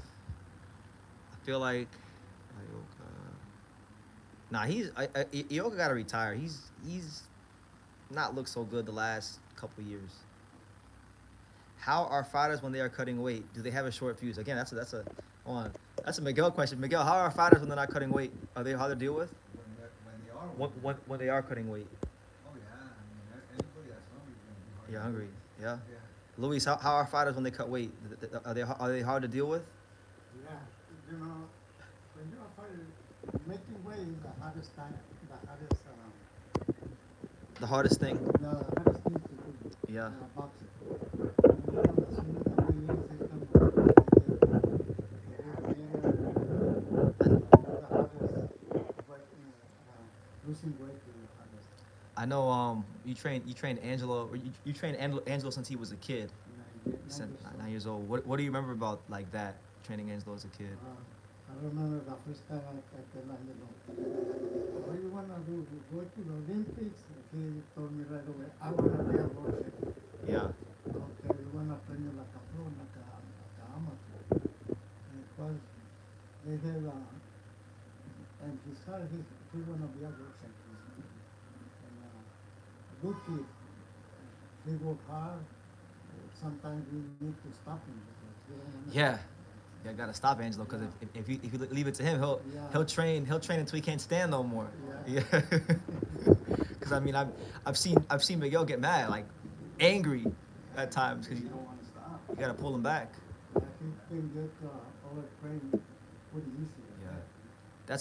That's a good problem to have though, isn't it? Is it better as a trainer to have a guy that you have to stop from training too hard, or a guy that you have to work up to train hard? No, that you have to stop to work on. Yeah. That shows a lot of their ambition. Yeah. What they want to do. You know what I mean? That they care. They care and that they really want to be something in the sport. You know? Yeah. For sure. Luis, who is more angry or making weight, Danny Romero or Angelo? Eddie Romero, he like to eat a lot. Yeah. He get a lot of weight. And, you know, losing 25, 30 pounds is a lot. To go down to 115 or 112, but 25. Yeah, yeah. And, I see Angelo, you know, he get maybe 10 pounds, 12 pounds. More dedicated in his weight. Yeah, like he keeps it within 10 pounds when he's not fighting. Right. So it's a smoother weight cut. Okay. Okay. How do you feel about Japan so far, Luis? I know it's your first time here. You know, I love it. Yeah. If I can speak Japanese, Yeah. I can move. Yeah. It is It's not, yeah, yeah. It's great. People living everything. Yeah. Because, like, I came here for the first time 2 years ago, and for 2 years, I haven't been able to shut up about Japan. So, like, now Now we know. now you understand. Yeah, people are great people, really good people. Yeah. They're very polite, Welcoming. respectful, welcoming. Yeah. It's a really nice place out here. Like I can see why you always want to come over here. Yeah. We're probably gonna join. Yeah. Like yesterday Miguel said, BT, when you come to Japan, let us know. And then Angelo was like, yeah, BT, let us know. So, yeah, they had some questions. They said there will be many Japanese who will support Leo. He is a very humble and likable fighter. So they said. And they said, what is Leo's first meal after making weight? What is his first meal? I Yeah. would say something like, probably like pasta. Pasta, soup. yeah. And there's great Italian food over here, so we're gonna have a ball with that. Yeah, a lot of pasta. Oh, yeah. I wish we were like in West Japan because they have like the udon noodles. Uh-huh. I love those. Those like they have them in Tokyo too, but like it's best over there. Oh, Like yeah? yeah, it's amazing. Okay. It's- Yeah, we gotta try that one of these days. Yeah, yeah. Let's see. Oh, Luis, there was this picture I seen of you in the gym one time. It's of you and Sugar Ray Leonard from a long time ago. It's you, Sugar Ray Leonard, and Rudy Chavez, your son. And What was that picture about? Caesar Palace. Who wanna fight in the fight? I have a fighter, that guy, Eloy Montaño. Okay, They call him the Hammer. okay, the hammer, yeah. Yeah, and I see him in the restaurant and say, can I change your hand? When you finish it, Yeah. the coffee time. And I said, maybe he forget. No, he went to my table and take a picture with me and my son. And he came back. It's nice to, before I took to Uh-huh. I have a tournament, ESPN tournament. Yeah. And I have my cousin, Sergio Chavez, fighting in the tournament. And he asked me, how are you, cousin? No, he's like, because,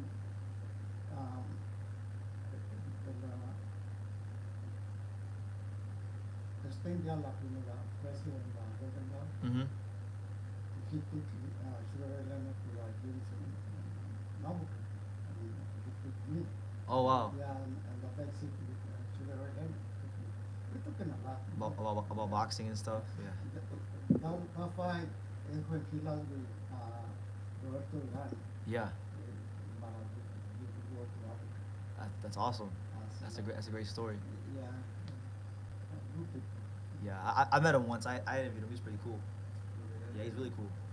Really, really cool. Seems to be. Yeah. But Luis, you've been in boxing what 50 years? I started in 1962. Okay. I fight in amateur. Para maybe 9 years. I don't fight that much. I work in underground in the mines. The mines. And when I tell my dad, I want to quit, I fight a national champ. And I lost the decision. I said, no, I want to quit. I don't have my legs. I work too hard. Yeah. And my dad told me, mijo, you have a lot of talent and that. Yeah. How you don't show kids how to do. And that's why I started training in grants, amateurs. And I remember that the guy from the paper, The newspaper? the newspapers and grants, Yeah. he asked me, Luis, what do you want to do in the amateurs? Well, my dream is to make a state champion. State champions. Just guys in New Mexico. Yeah, when Danny Romero won his first world title, he put the article. I remember Luis told me, I want to make a state champion now, to make a world champion. Yeah. That's amazing, they haven't, long time. That's a pretty good first one to have, Yeah. Danny Romero. It's a real good one. They used to say that like in the 90s, at certain parts of the 90s, that Danny Romero was like the hardest puncher pound for pound in boxing. Yeah, him and Mike Tyson. Mike Tyson, yeah. What made him such a effective puncher? Like, what do you remember about training him that made him such a big time puncher? You're born with a power. Yeah. Just need to work the snaps. Technique the and- fight, yeah. with the power. I know when I train Angelo, we know he can punch too. But we need to work on the power. They have the power, but I said we need to work how the power coming. And I like Angelo because he's a boxer too. He can, He's a complete fighter. yeah, and then you remember somebody go inside and fight. Okay. So Angelo's like Danny Romero, but just with better feet. You'd say better feet, better boxing He skills. almost the same style, pero Angelo have a more boxing skill. Yeah. For me, Angelo is a complete fighter. Yeah. That's what I think. I think so too. I remember when Danny won the flyweight title. In the United States, they have 58 years. They don't have any world champion Yeah. in the United States. Make a history too. Yeah, that's big time history to be the first guy in 58 years to win a title. Yeah. And really, I'm pretty lucky to work with champions. And like I say, it's nice to start slow. 11 years old is what Yeah. we have. And make a world champion is, like under 9 years old. 9 years old. So Starting the way you want it to train to fight. and And Miguel learned perfect as well. yeah. I don't have any problem. I'm pretty lucky. I have somebody to do my job. Correct. That is more discipline. Yeah. I'm old. Yeah. but still in the game. Still in the game, still alive and still kicking. Miguel, what can you say about Luis as a coach? Because like a lot of people who are watching the live or who watch the playback, they may say like, who is this guy that BT's talking to? Why is BT spending so much time talking to Luis Chavez? But what has Luis Chavez meant to your career, and what have you learned from boxing about him? Well, Luis Chavez is a great trainer.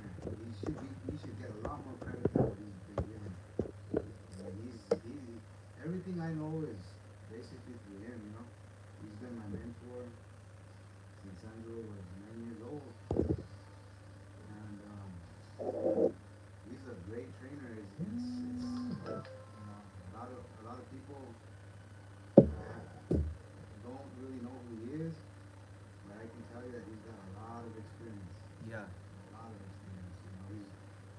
father was a professional fighter. Mm-hmm. He was an amateur fighter, Mm-hmm. and his son is also a fighter. So if you combine all those years together, that's a lot of years. Yeah. Like, do you remember meeting Luis for the first time? Because I read the articles and I've heard him talk about it. Like, you guys walked into this place called Jack Candelaria Community Center in Albuquerque. What do you remember about meeting Luis for the first time?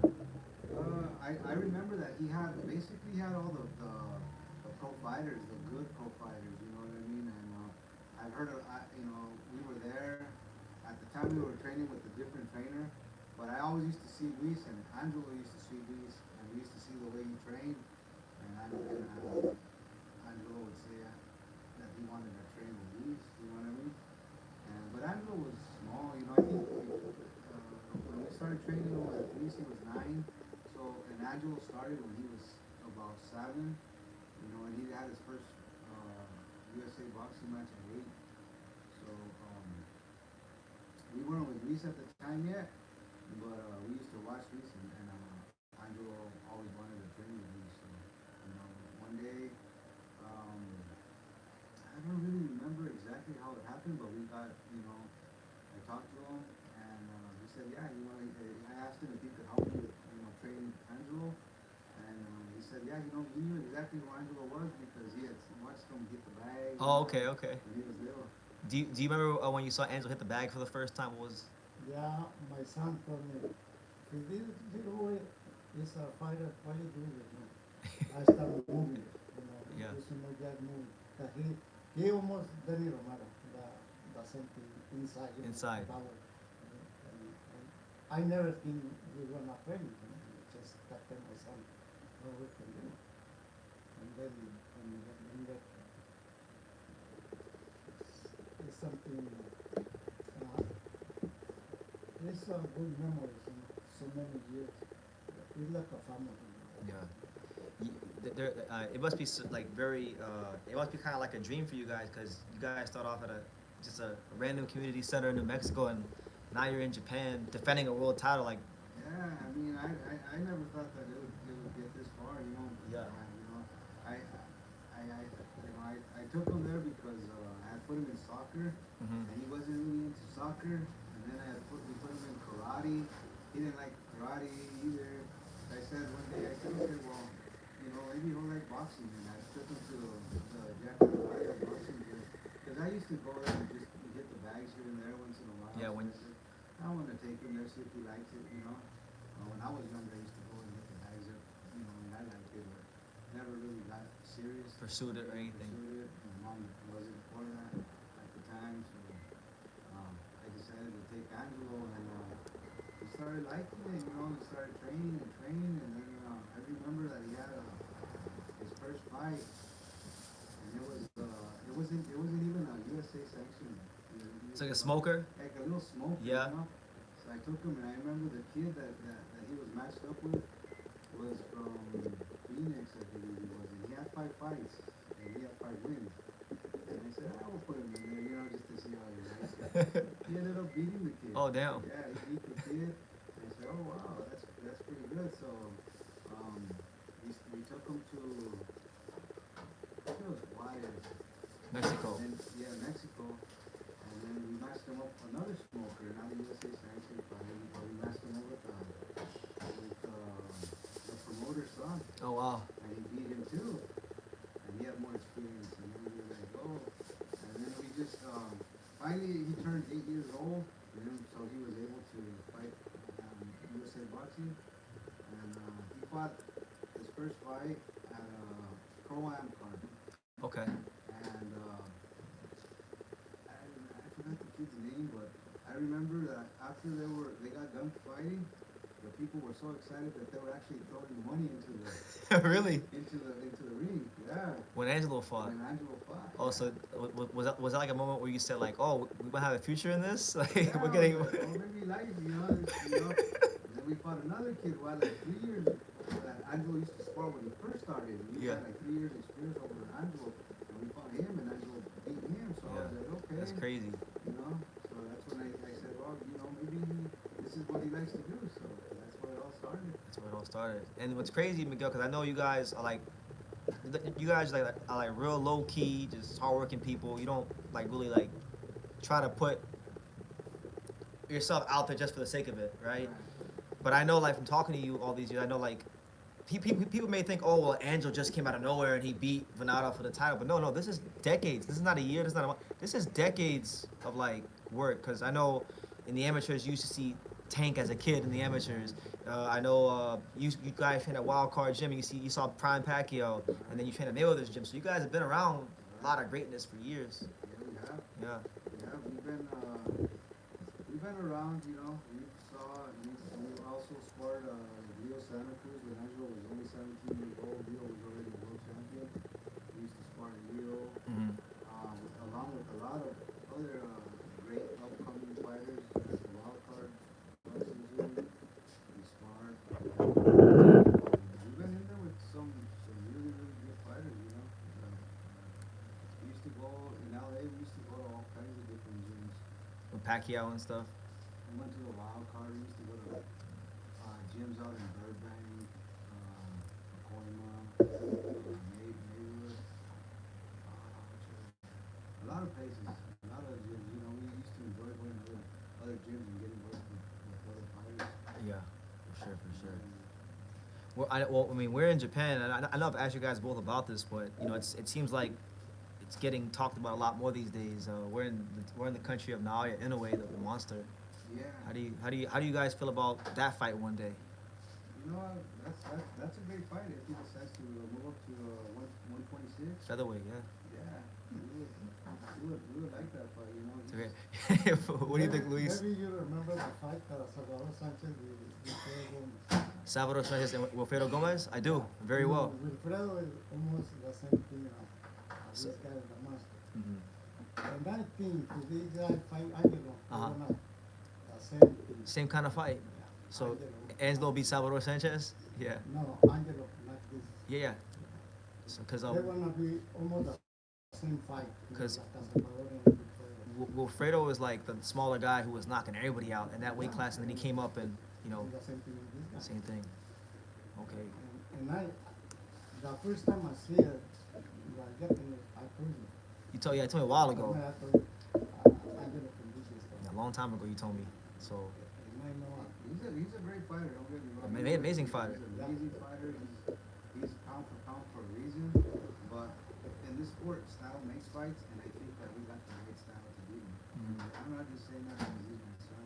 yeah, I honestly believe that, and I know there'll probably be people that don't agree with me. They but don't. It's okay. Then. I mean, everybody's entitled to. well, that's the best thing, right? Because then when it happens, it's like, okay, well now we told you. I mean, a lot of people were doubting us with Ronaldo, and I told a lot of people, I said, we're gonna beat him, we're gonna stop him, we're gonna knock him out, and everybody was like, and then I even told a few of my friends what round we were gonna stop him with, and that they betted on him. And they won a lot of money. They made a lot of money. I tell Angelo was not like you wanna knock the Ronaldo the left hook and you just come and knock him out. In the 10th round. well, the people that don't believe, right? Because they may say, well, how is it possible that could be a thing? Like he could beat Inoue when he lost to Stephen Fulton.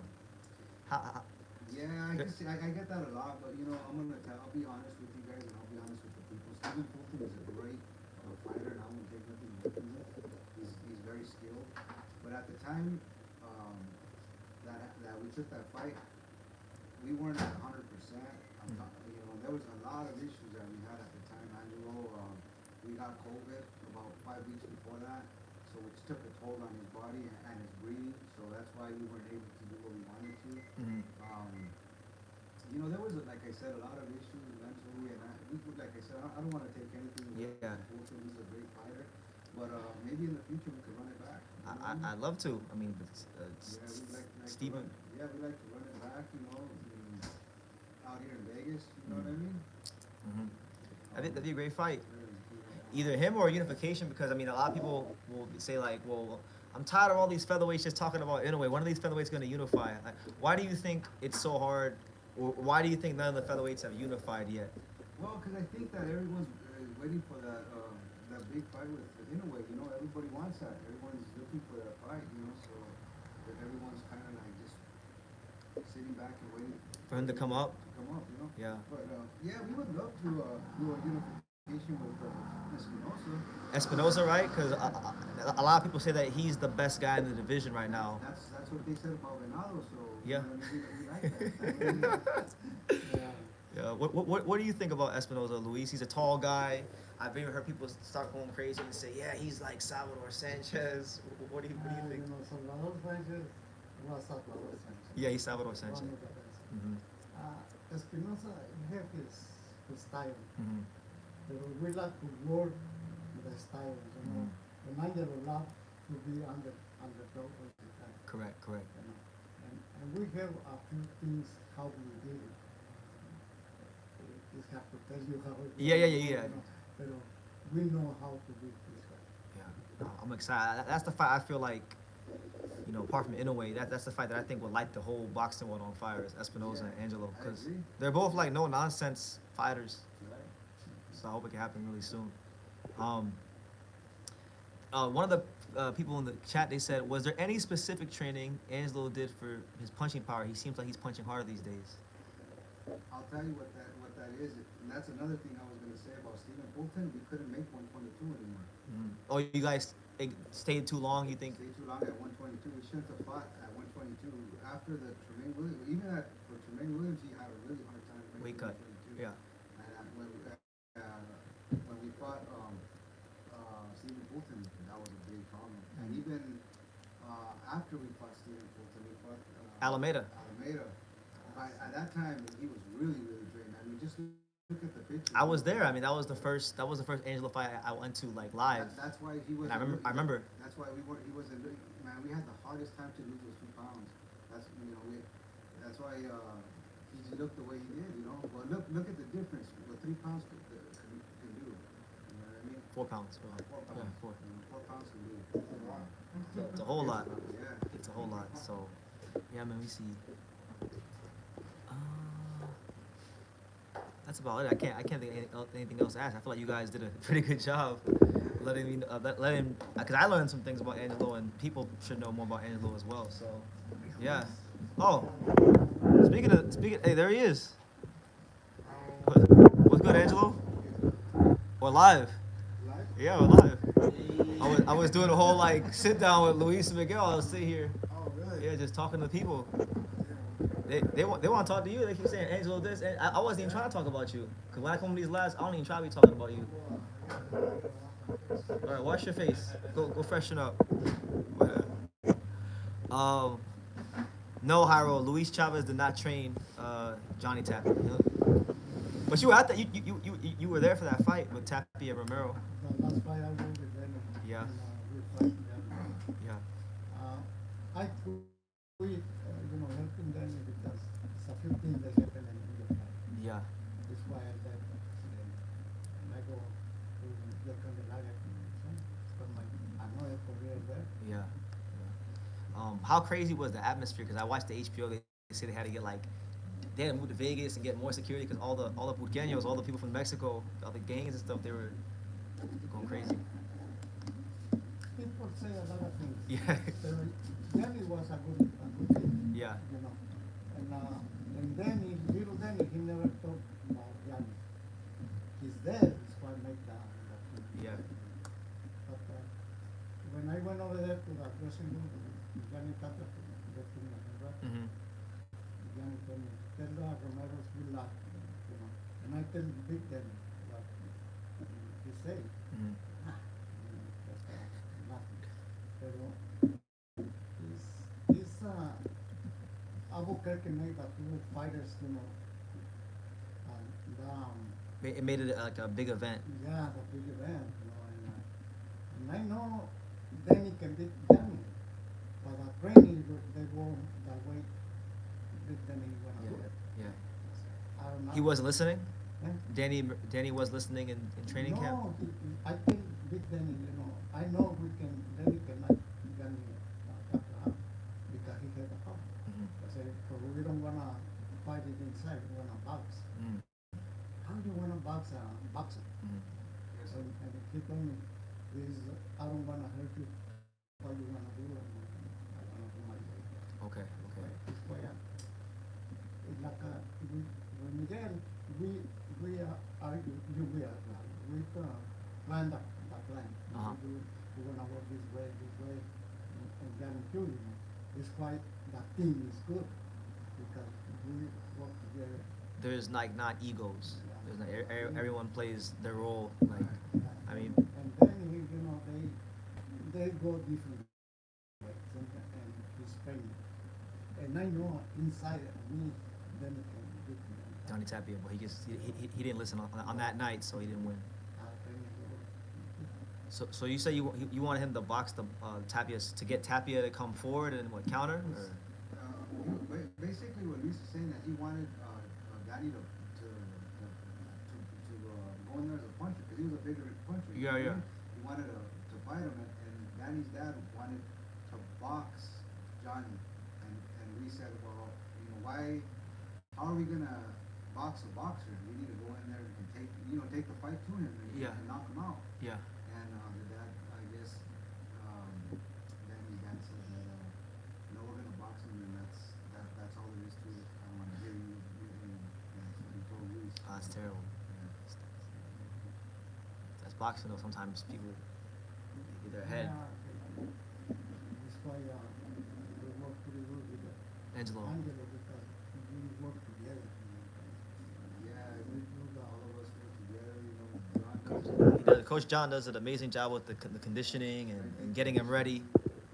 You know, film study and things like that. We're a really, really good team together, you know. All of us. The sparring partners. Yeah, sparring partners, You know, Johnny with the film study, me with the film study. You with the film study. Yeah. You know, we just, you know, our sparring partners. Sparring partner Joseph, Fern, even in the past guys like Kevin and Jason Lugo, who was really awkward. You know, so it's good. It's good. Yeah. I was saying the other day, I was like, yeah, you know, there's a lot of great teams in boxing, but man, I think I put our team against anyone. I think I like our chances. You know, lot of knowledge, and a lot of positives. Like I said, just Luis by himself. You know, Luis so by himself, just by himself. He's. ask him about his dad. What about your dad? He was a pro in Mexico.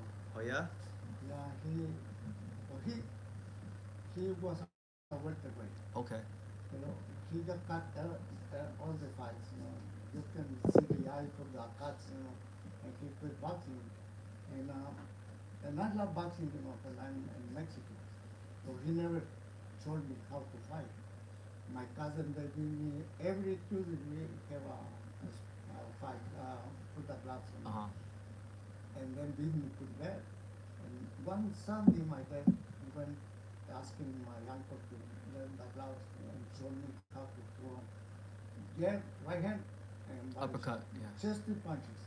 And then they come Tuesday, and I went to spar my cousin, and I beat him up. That's all you needed to know. I love boxing, but Yeah. my dad, he never showed me. You know, I fight the amateurs. I don't have any trainer. You know, I have trainer in Berto. They drink too much. Yeah. You know, and it's why you good, but you don't have any another people to help you. You don't have the guidance. Yeah. This why I quit boxing. Oh my God, I wanna do the best for the fighter and get him big. Get them to the top. You Yeah, know? to the top. So I have a good plan in Mexico. I never fight in Mexico. My first fight was in Grand Mexico. Okay. And I started my amateur career, and then really my career in boxing. So it's been like a lifetime thing. Yeah. Your whole life in boxing. You know, so I meet a lot of people, and sometimes they've been their whole life in boxing, and at the end of they're like bitter and they regret it because they feel like they could have did something else with their life. But like you don't seem that way to me. You seem like you're happy that you chose the life of being in boxing. You know, I'm very lucky because I have the people I need to help me in the sport. Mm. And then I have the boxer, they can make it. It's a lot of different when you have somebody to Mm-hmm. because one trainer is impossible to do things by yourself. You need help. You do. And that's why I'm very lucky with Miguel and Jan. And before I have you know, my son, Rudy. But I love boxing. I guess why I keep it so long. Mhm. That I honestly. It's keeping you young. I'm 78 years old. 78 years I young. honestly love the boxing. You know. Yeah. I hope I can do when I get retired to finish with him. Yeah. I don't know. You know. Because there's still some massive fights, you know, Yeah. massive fights. One day at a time. One day at a time. Because you know, if you in life and in boxing, you start thinking about too far ahead, you start stressing yourself out. Yeah. Who was your favorite boxer? I don't think I ever asked you. Did you have a favorite boxer? You know, Mantequilla Nápoles. Of course, yeah. And then Jose Julio Nápoles. Cesar Chavez, Yeah, that makes sense because Angelo does the Chavez the boxer. body shots, you know. Why those guys? Why Chavez? Why Montequilla? You know, I love Mantequilla, the movement he had. Yeah. The movement, the style. You know, he is why they call him Mantequilla. That's, you know, the punches he throw, a good champion. He never get really the name. He defended his title 12 times. 12 times. It's hard doing it one time. Yeah. And Julio Cesar Chavez, I love the way he fight. Go inside, you know, and the body shot, that movement. Yeah. Is Throw body shots with bad intentions Yeah. to hurt. bad to hurt. To hurt. So yeah. All right, well guys, I don't want to hold you up. I know you guys got a whole day ahead of you, but I appreciate it. I've always wanted to talk to Luis, so I'm glad I got to do it. And Miguel, thank you as always. Thank you as well. All right, so look, you guys got. I didn't even think I was gonna interview Miguel and Luis today, and it became a whole sit-down special. So yeah, guys, we're an hour and 40 minutes in. We're an hour and 40 minutes in. We're just getting ready for the next day of camp. I'm gonna put on a show May 24th. Can't wait. Where's Joseph? Okay. I think he probably went to 7-Eleven. Yeah. You want to say what's up to people on live or no? Okay, I got you. All right. Angelo's tired, so we'll just let him be. But listen, guys, I'll make it an even. We'll go even 2 hours today, cause we'll go even 2 hours. So y'all ask what y'all want, and I saw my boy Felipe in the comments. Felipe, what's good, champ? What's up? My bad. I know some of y'all are complaining about the audio or whatever. You're like, oh, we can't hear what they're saying. I'll clip the interview and I'll add subtitles so you guys can hear the interview later on. But y'all don't understand. That was a pretty historic moment right there, getting Luis and Miguel on the channel. Luis Chavez is a great trainer. He's been in boxing for like he just told you, 50 years. Been there with Danny Romero from the amateurs. Danny Romero turned him into one of the pound hardest punchers of his era. World champion 2 times. Dan did the same thing again with Angelo Leo. Like, I always hear people talk about great trainers, and they say like, oh, well, this guy's a great trainer, that guy's a great trainer. But a lot of these trainers that have names in boxing, they go ahead, they go ahead and they get fighters that are already established and fighters that are already made fighters, right? But the true market of a great trainer, I think, is to build a fighter from the ground up, a blank canvas, and then you know, see how far you can take them to a world title. You know, and Luis Chavez did it not once, not twice, not 3 times, but 4 times. So that's a great that man right there. That's a great trainer. That ain't no good trainer. That ain't no very good trainer. That ain't no that's a great trainer. So that's what you gotta know about that. So yeah, shout out to Luis Chavez. Anyway, oh my God. Okay. Shout out to Felipe. He's with the whoa. With the what? With the $200 super chat. Shout out to Felipe. He says, BT, I ain't heard from you in a bit. Yeah, man. That's my bad. That's my bad, Felipe. I changed my number recently when I was in America. When I got back to America from Japan, I changed my number, and then a bunch of things just happened in my life, and I wasn't trying to be around. Like, I was doing this still, covering boxing, but I just wasn't trying to talk to people. So that's my fault, and I take responsibility. I will call you, or I'll try to FaceTime you from my new phone, because I still got my phone can still kind of work out here in Japan. So I'll give you a call very soon, because that's not right. You've been supporting me for years when a lot of people didn't know who I was and didn't believe. So I got to keep in touch.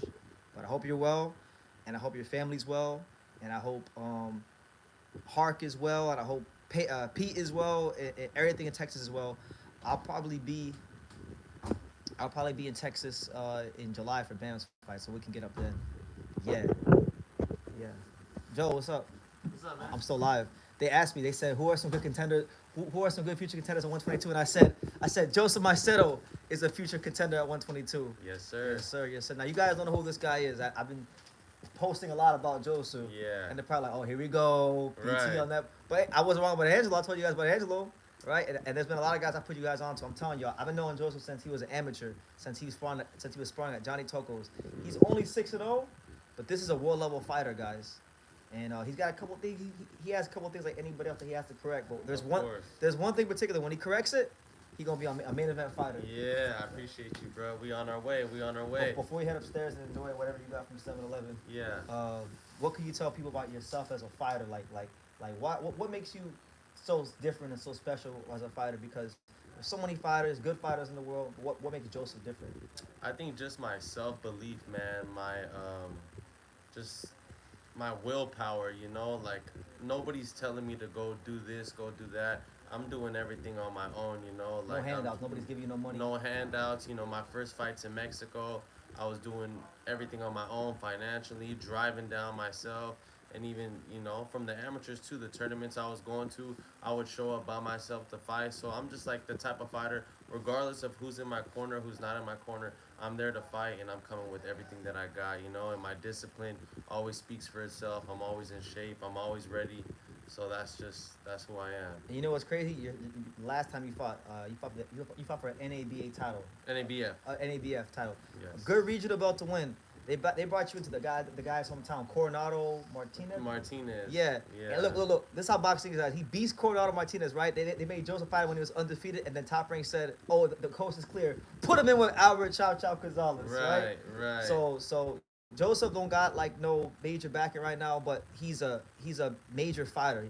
You were in camp with Javante Davis for the Roach fight. You're the only sparring partner for Only that fight. sparring partner for the Tank fight. Now, and you've been with Angelo for the Venado fight as Venado well. fight, And now we're you're here. for this fight. So I've been in camps with Figueroa, Liam Wilson. Hector Luis Garcia. I mean, Broly. But Broly's my boy, you know. So But you're not trying to be a sparring partner. You're a Nah. world level fighter. yeah, I'm a world level fighter. So it's coming, you know. There's just been things out of my control that we're finally gonna have to take control. So, you know, they're gonna find out. They're gonna find out real soon who Joseph Bendito Macedo is.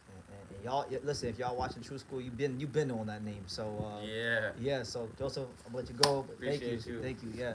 Much love. Much love. True school sports, baby. Yes, sir. You already know. Yeah, man. That's we in camp, guys. This is what camp life is like. Camp when we're not in the gym, camp life's pretty chill. Like we're in the house. You know, we're in Japan. You know, we chill, we joke around. But yeah, we here, and it's good to be here with you guys. You know, I'm gonna try to do as many of these lives as I can, because I want the people to feel like they're in Japan with me. I want people to feel like they're in or, you know, Japan. I'm not gonna say where. We're somewhere in Japan. I don't want to say where we're at in Japan, because you never know these Kameda people. They're not trustworthy people, individuals. But we're somewhere in Japan.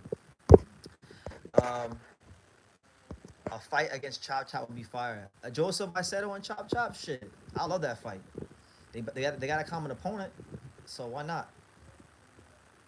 How is Japan? Japan's exceptional.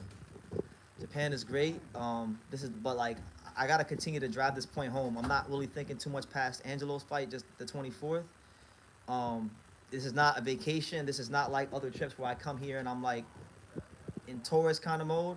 Nah, man, this is all about May 24th. This is all about and still. That's what it's about. So, and not just that. A part of, you know, along with Angelo is also, of course, getting you guys great content. Like part of like the main reason is, yeah, I want to help Angelo I navigate Japan and plug them. No, he's outside. Oh. Plug them in as much as I can with the Japanese boxing community. But the other part of it too is like I'm the #1 source for Japanese boxing in America. So, you know, I had to come off this major fight that up until just recently, we didn't even know had TV, you know. They just announced that Pro Box TV's picking up this fight. But for months on end, we knew the fight was happening, but there was no TV announcement. So there's no American, I'm pretty sure there's not going to be any American media here. So The other part of it was, of course, getting great content for the channel and keeping you guys, satisfied and happy with what I got going on here on True School Sports and trying to get new people to join True School Sports and that kind of thing. Because look, we just hit 87,000 subscribers. I'm trying to hit. When I hit 100,000 subscribers, I'm gonna throw a party in Las Vegas. We're gonna throw a party in Las Vegas. All right. There's gonna be a lot of beautiful women there. It's gonna be a movie. I can't wait. So maybe some of y'all can come out and celebrate 100,000 subscribers when the time comes. But free George Santos. I don't know who that is. I don't know who that is. And Felipe said, "Let me know. I will buy a few tickets if you need one." Okay, I'll let you know. I was planning on covering it as media, but really, Felipe, with the Bam fight, I just wanted to go there because I haven't been to Texas now in almost 3 years. Actually, it's been over 3 years.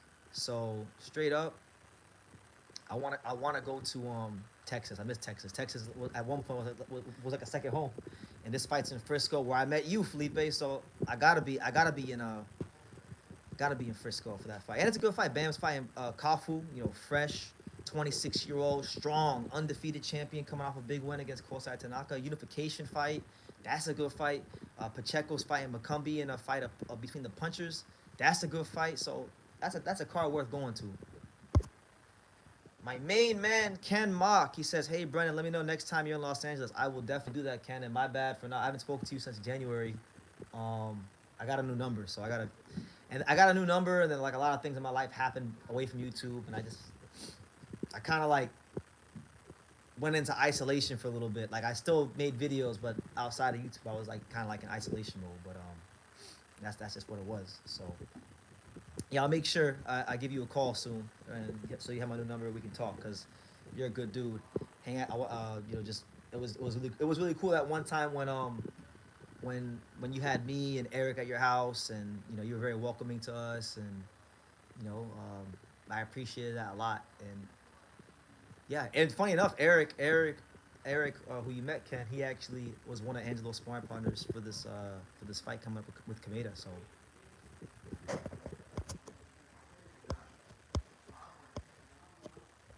Takuru Talkers, what's up? Chevy says, "Enjoy Japan, BT." Thank you, man. Hafid, my main man. Yes. Ryzen TV. What's good? He says, "Salute." Good to see you, Chep. He says, "How is the Japanese weather?" Oh my God, guys, I've been to Japan. It's my third time in Japan. I think that this is probably the best weather I've experienced being in Japan. It's perfect outside. It's not too hot. It's not too cold. It's just like right in the middle, and it's amazing. That's how I know this is gonna be a good trip, because the weather is like the best it's ever been since I've been here. Dog, back at Japan. Dang, big money. Nah, man. Trust me, it's not like that, man. I wish. I really, really wish that I was like big money, but no, I'm not there yet. But in God's timing, I will be. It's not about how much money you have or don't have. It's about your mindset, because your mindset and who you are who you are with or without money. That's important. So I was the man, regardless, whether I have a million or zero, I'll always be, BT. So, yeah. Ioka was robbed. I don't think he was robbed, Talker. I thought he had a good fight. I thought it was a close fight. I didn't score it. I was half asleep because I just got to Japan that day. But then I watched it the next day, and I thought it was just one of them fights where it could have went either way. You think they have incentive to rob him for Puma Martinez in Japan? That don't make no sense. Chola says, actually, Luis Chavez has the aura of a legendary coach because he is a legendary coach. Thank you. Yes. I've heard a rumor that Tomohi can speak better Spanish than Angelo. Can you confirm? Oh, yeah, for sure. He definitely can. Oh, my God. Tomohi's Spanish is exceptional. He speaks better Spanish than Angelo. He speaks better Spanish than a lot of people. Yeah, Angelo will tell you that. Angelo himself will tell you that. One of these days, I'll get Angelo on the live. Right now, he's just tired because he sparred. He sparred yesterday, and it was like grueling work. So, I'm gonna let him rest. I don't want to bother him, but I'll make sure I get him to come on here one day just for you guys. Just do it so you guys can ask him all the questions you like to ask me. You can ask him when he comes on here one day, because we're gonna be in camp. think what we're gonna be where we're at right now to like the that like next weekend, and then yeah, like camp. We'll be in camp at least another week or so. So yo, what's up, BT? See no more MMA. What's up, champ? He says, are we getting a little Japan street tour? Nah, not today, cause I don't have. I need to get a Wi-Fi box. I don't got one right now. I gotta get one, and then I didn't get an eSIM card, so no street tour right now. Maybe if I use somebody else's phone, I could do that one day, but not mine.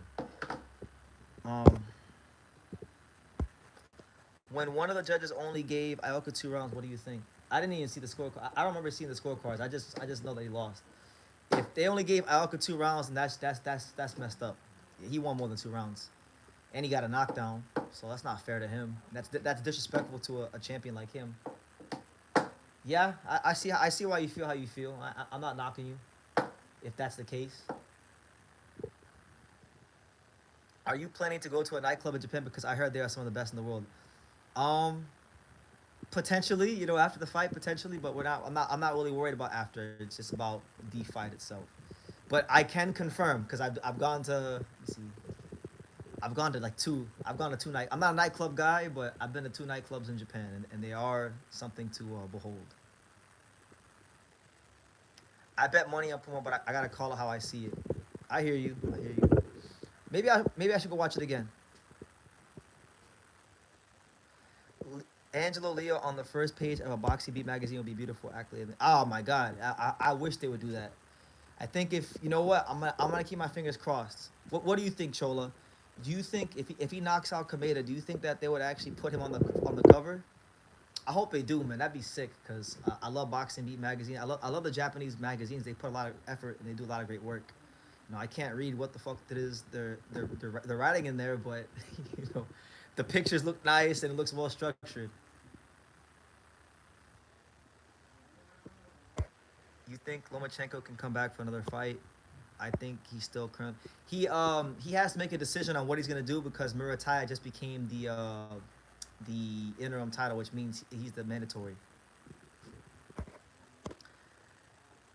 I mean, it's Kameda BT. I mean, it is, but you know, he is a name and he is a champion, and apparently he's a figure here in Japan. So there's that. I'm gonna get him on here one day. I'm gonna get him on here. Cause I don't want to do it right now because I asked him a couple. You guys, you've been watching a lot. I asked him a couple times and he's just tired right now. So because he did spar really hard yesterday, really hard. He worked really hard. You know. So we'll get him on here at a designated day at a designated time. But Hafid says ain't nothing like a BT live stream during the. Thank you, man. I appreciate it. I hope all is well. It was a pleasure meeting your brother, man. It was weird. I mean, you guys really are twins. Cause when I was talking to him, I just thought I thought I was with you in America. This shit was crazy. But he really good guy, really fun to talk to, a really enjoyable time. Let me see. Yeah, this is actually low key. I did not think that this live was gonna be like historic. Cause we had Miguel and Luis on the live, we had Joseph on the live. You know. It's good stuff. We had Coach John on the live. He says, haha, everyone says that. Haha, he said it was dope meeting. It was great. It was great. Now you guys are like, there's twins and then there's twins. Like you guys were twins. Like you guys were. Have you seen Dennis, the chemist McCann is out there for sparring Rao seeking Nishida? Kind of crazy how boxers can make money while on PED ban. Well, I know Nishida's manager. Nishida's manager is a guy named Mike Altamara. Mike Altamara manages him. He manages Isaac Dogbe. He manages Yi Jun Kim. He manages TJ Doheny. He manages like a bunch of other guys. Like he's a pretty prominent manager in boxing. He's one of the talent scouts for Top Rank. They actually sent Mike to the 2008 Beijing Olympics to go scout talent for Top Rank. So that's his manager. So I mean, he's a boxing guy. He knows boxing. I'm sure he put up some good money for the guy you say, Dennis, the chemist, mechanic, go out there. And you know what? When it comes to Nishida versus Junto, that was a fight when people were asking about Nishida versus Junto before they signed it. I'm like, well, that's a cool fight. It's all right. But then when I started seeing who both guys are bringing in for sparring, when I saw Junto being brought in, he brought in Katsuma Akitsuki, and then this guy's bringing in Elijah Pierce and Dennis McKenna. I was like, oh my God, these guys are ready for some smoke because that's high level work. But those are all good guys to have in your camp for sparring, to get ready for that kind of a fight. So the sparring partner choice for both guys actually is what got me excited for their fight. And if I stay in Japan past, if I stay long enough to try to go to that fight, I will. If I'm here till June 8th, I will try to go to that fight. The only fight I can tell you that I'm going to be at for sure, apart from the Angelos fight, is going to be Eduardo Sugar Nunez versus Masanori Rikishi because it's only 4 days after the fight, and it's a fight that I'm really excited about. Yeah, I've spoken to Mike on Twitter a bit. Yeah, Mike's awesome. Mike's the man.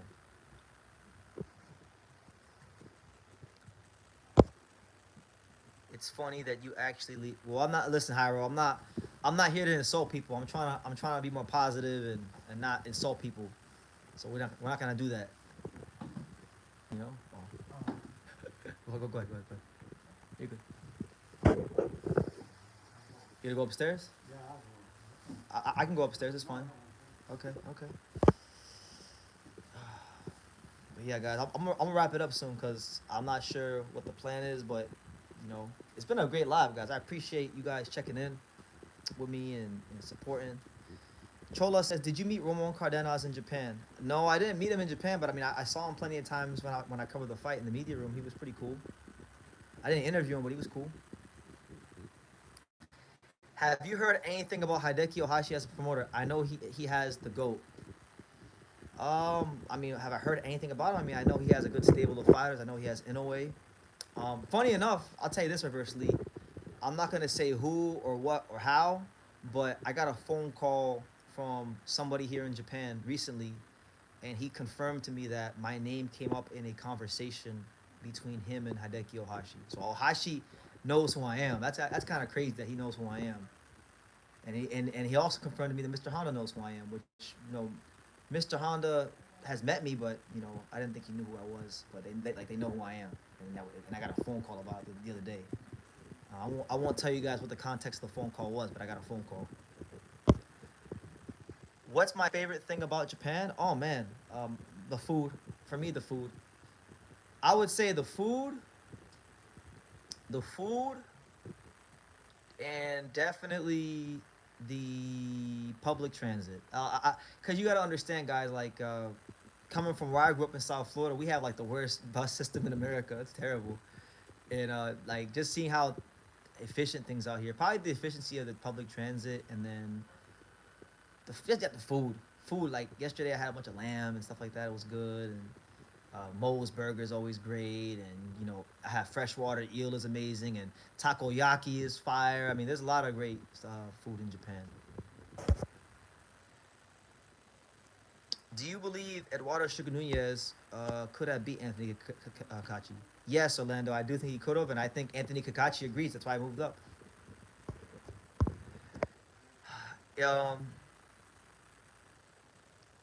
How is the Inoue interview coming up soon? I wouldn't say that. Like he knows who I am, but I wouldn't say that's happening anytime soon. There's a lot of there's a lot of discussions that have to be had before that happens. But he knows who I am, so I'm gonna try while I'm out here. I will tell you this. One of the things that I'm going to try to do is talk to my friend who spoke to him, and I'm gonna try to see if I can set an appointment to sit down with him for like 20 minutes or so, and just talk to him, tell him who I am, tell him what I'm about, who I am, and yeah, what my intentions are with Japanese boxing. Where are you in Japan specifically? I cannot tell you that. I cannot tell you where I'm at in Japan for the safety of Team Leo. I cannot tell you where I'm at. Just know that I'm in Japan. When I get told people in boxing know who I am, it's never good news usually. Yeah, talkers, it's the same thing with me. Most of the time it's good, but in this case, like, I don't want to say it's bad, but it's not overly good either. It can become a good thing if we talk, but right now it's not a good thing, but it could be a good thing. Either way, like whether it's good or bad, I think it's cool because for me, you gotta remember like starting off making these videos about in a way and whatnot. It's kind of crazy that that his promoter knows who I am. So that's pretty cool. Kameda will send the yakuza after you if they find the location. Yeah, I mean, yeah, probably, but either way, I'm not saying nothing regardless. We're not scared or anything. Like, um, I'm not gonna get into it, but that Miguel Leo ain't he's crazy. Miguel's not someone you want to cross. Um,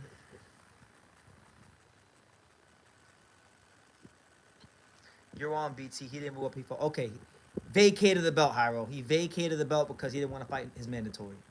But so did Lee Wood. Lee Wood should could have fought Otabek Komotov at featherweight. He didn't want that. So to me, when Wood and Kakashi fought each other, I looked at it as like the battle of the duckers, the guys that avoided their mandatories. Komotov was Woods, Nunez was Kakachi's. So yup. Koi says Ohio. Ohio, yeah. Hi from Yokohama. Yes, Yokohama. Kanagawa, Japan. What's up, man? Good to see you. Shout out to all the fine folks in Kanagawa, the home of the monster.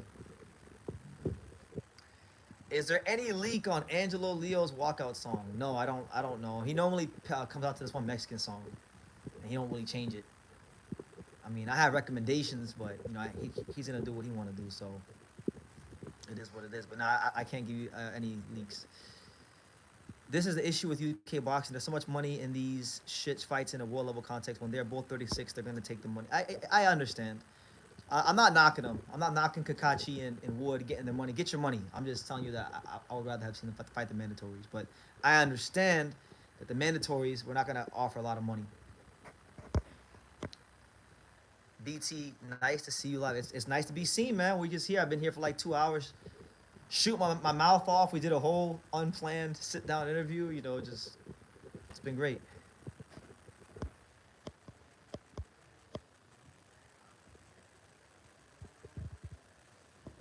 Which gym are you planning on going to? New ones or established ones? I'm not gonna disclose any gyms we're going to. We're going to some gyms. I'm not gonna name anything. Listen, I'm gonna tell you right now, and it's not out of like anger or disrespect to anybody here from Japan that wants to know. I'm not gonna tell you where we're at because that's not smart. That's not intelligent. We're not gonna, because we don't know who watch these streams. If I go on here and I tell you, hey, we're here, then Kameda will send people. Fuck that. We're not scared, but we're not stupid either. Which country has the best boxing scene, hype, talent, promotion? The best boxing scene? I mean, hype and promotion. I mean, that's America for sure. When it comes to hype and promotion, we know how to hype the hell out of fighters. The Brits do a great job hyping their fighters. As far as talent, per capita, population wise, Japan is up there. I would say Japan's up there. But honestly, look, I think it's still America. People like to shit on America. I think America still runs boxing because even if America doesn't have like the guy at the top of the pound list, guess what?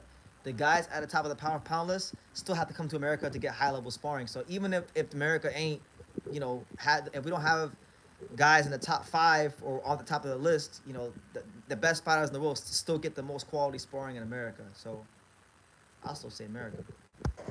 But I think there's a lot of great countries out there for boxing. Not just America, not just Japan, but all over the world.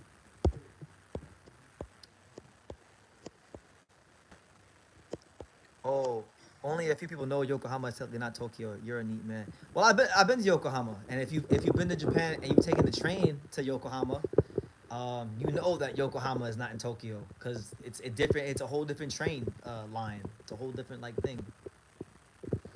I like Yokohama. I want to actually go explore it some more at some point. Ooh, he said a Jin Sasaki versus Pacquiao prediction. It's funny you bring that up because I was just telling somebody, I was like, man, can you imagine if Manny Pacquiao beats Barrios and then Jin Sasaki beats Brian Norman? You have Japan versus the Philippines at welterweight unification fight. That'd be interesting, but I gotta go with my guy Jin. If Manny's 46, so in his prime, Manny would have got him. But if Jin hit his ass right now, so it'd be curtains for Manny.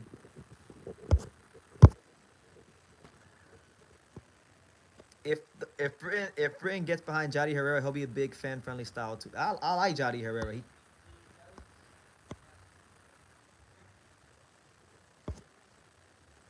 You talk about your mandatory, but never talk about David Jimenez. That's why I could lose so many voluntaries. Well, I don't gotta mention him. Hyro, you mention him. Shout out to David Jimenez. Hyro, when you text me, and remind me to make a video about David Jimenez. I'm gonna do a whole David Jimenez video just because of you. Message me on Instagram and say, hey BT, don't forget to do your David Jimenez video, and I'll do it. Cause I'll have time here. Brian Norman is gonna stop Jin Tazaki inside of 3 rounds. Maybe.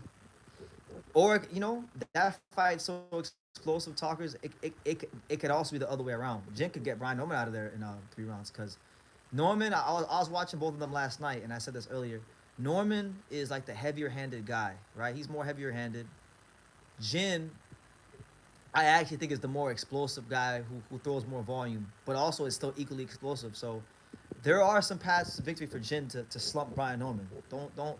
I think it's foolish to write out Jin Tazaki, but I would say I would lean towards Brian only because I think Brian's got a better jab, and I think Brian's defense is a little tighter. Jin don't got no defense. His offense is his defense. Do you agree that Kenshiro and Nakatani should be higher on the pound list? I think Junto's what is Junto, like 7? I think Junto's fine. I actually think Junto's a little too high. I think Kenshiro should be above Junto. And I'm tired of people, like, I'm not going to cry because they actually bumped up Kenshiro 1 spot to number 9. But I think he should be 7, and I think Junto should be 9 or 8. But either way, Junto should be below Kenshiro. He hasn't accomplished what Kenshiro has accomplished in boxing yet, and he hasn't fought anywhere close. That's just the truth. And I like them both.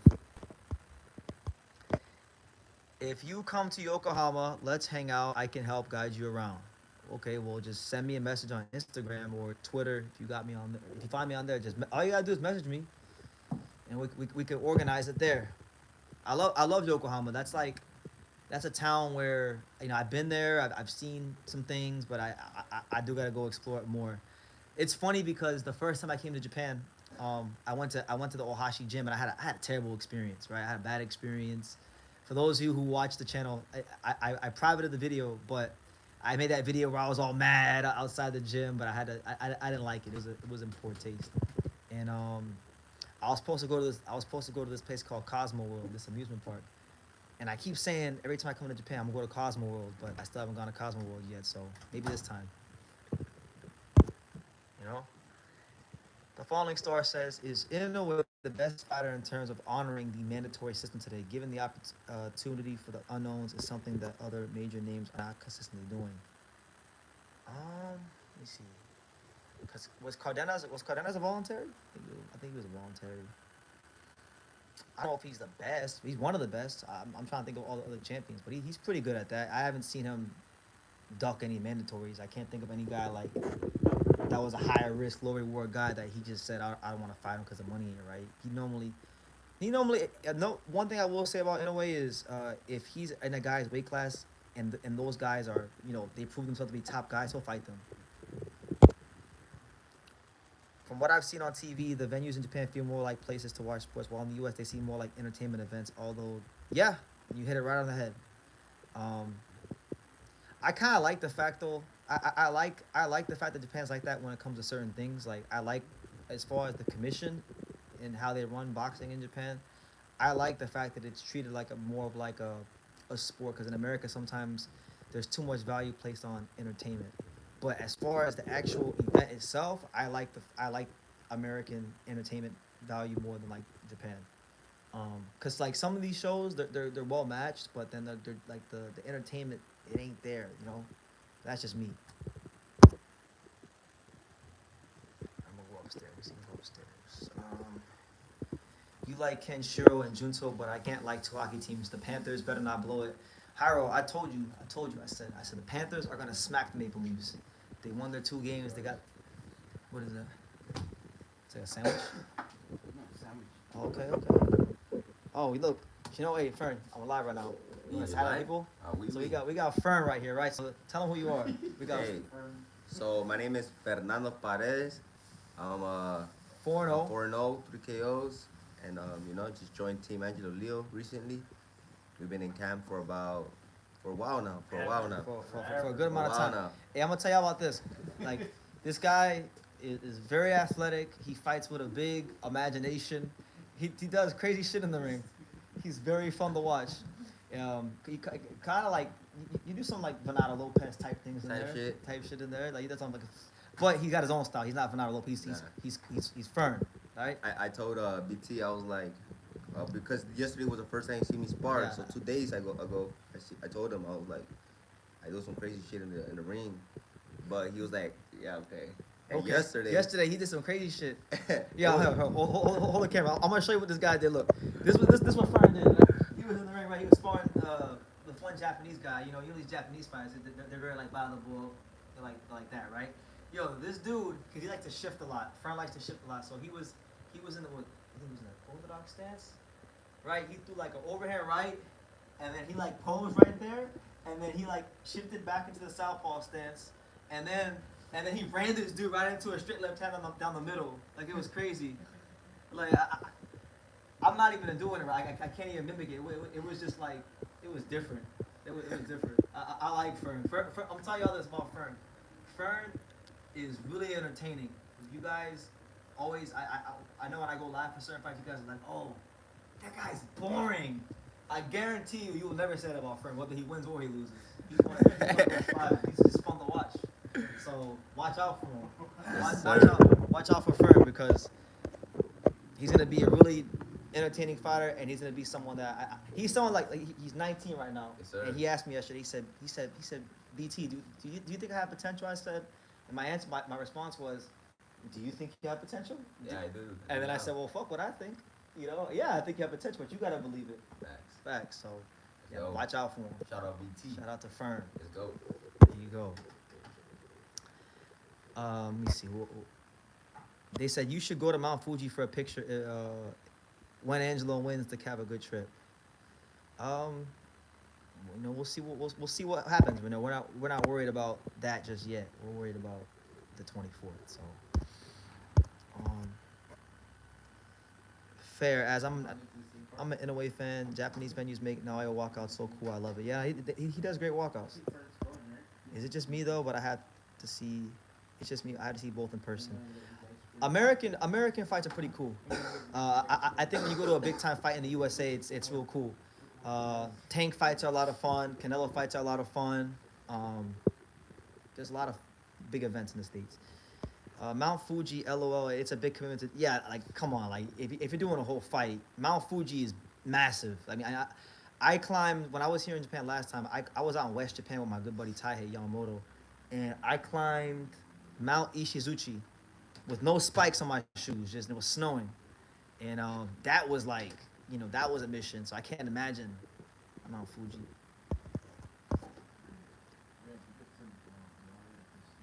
What time are we going to train? Right now. Right now?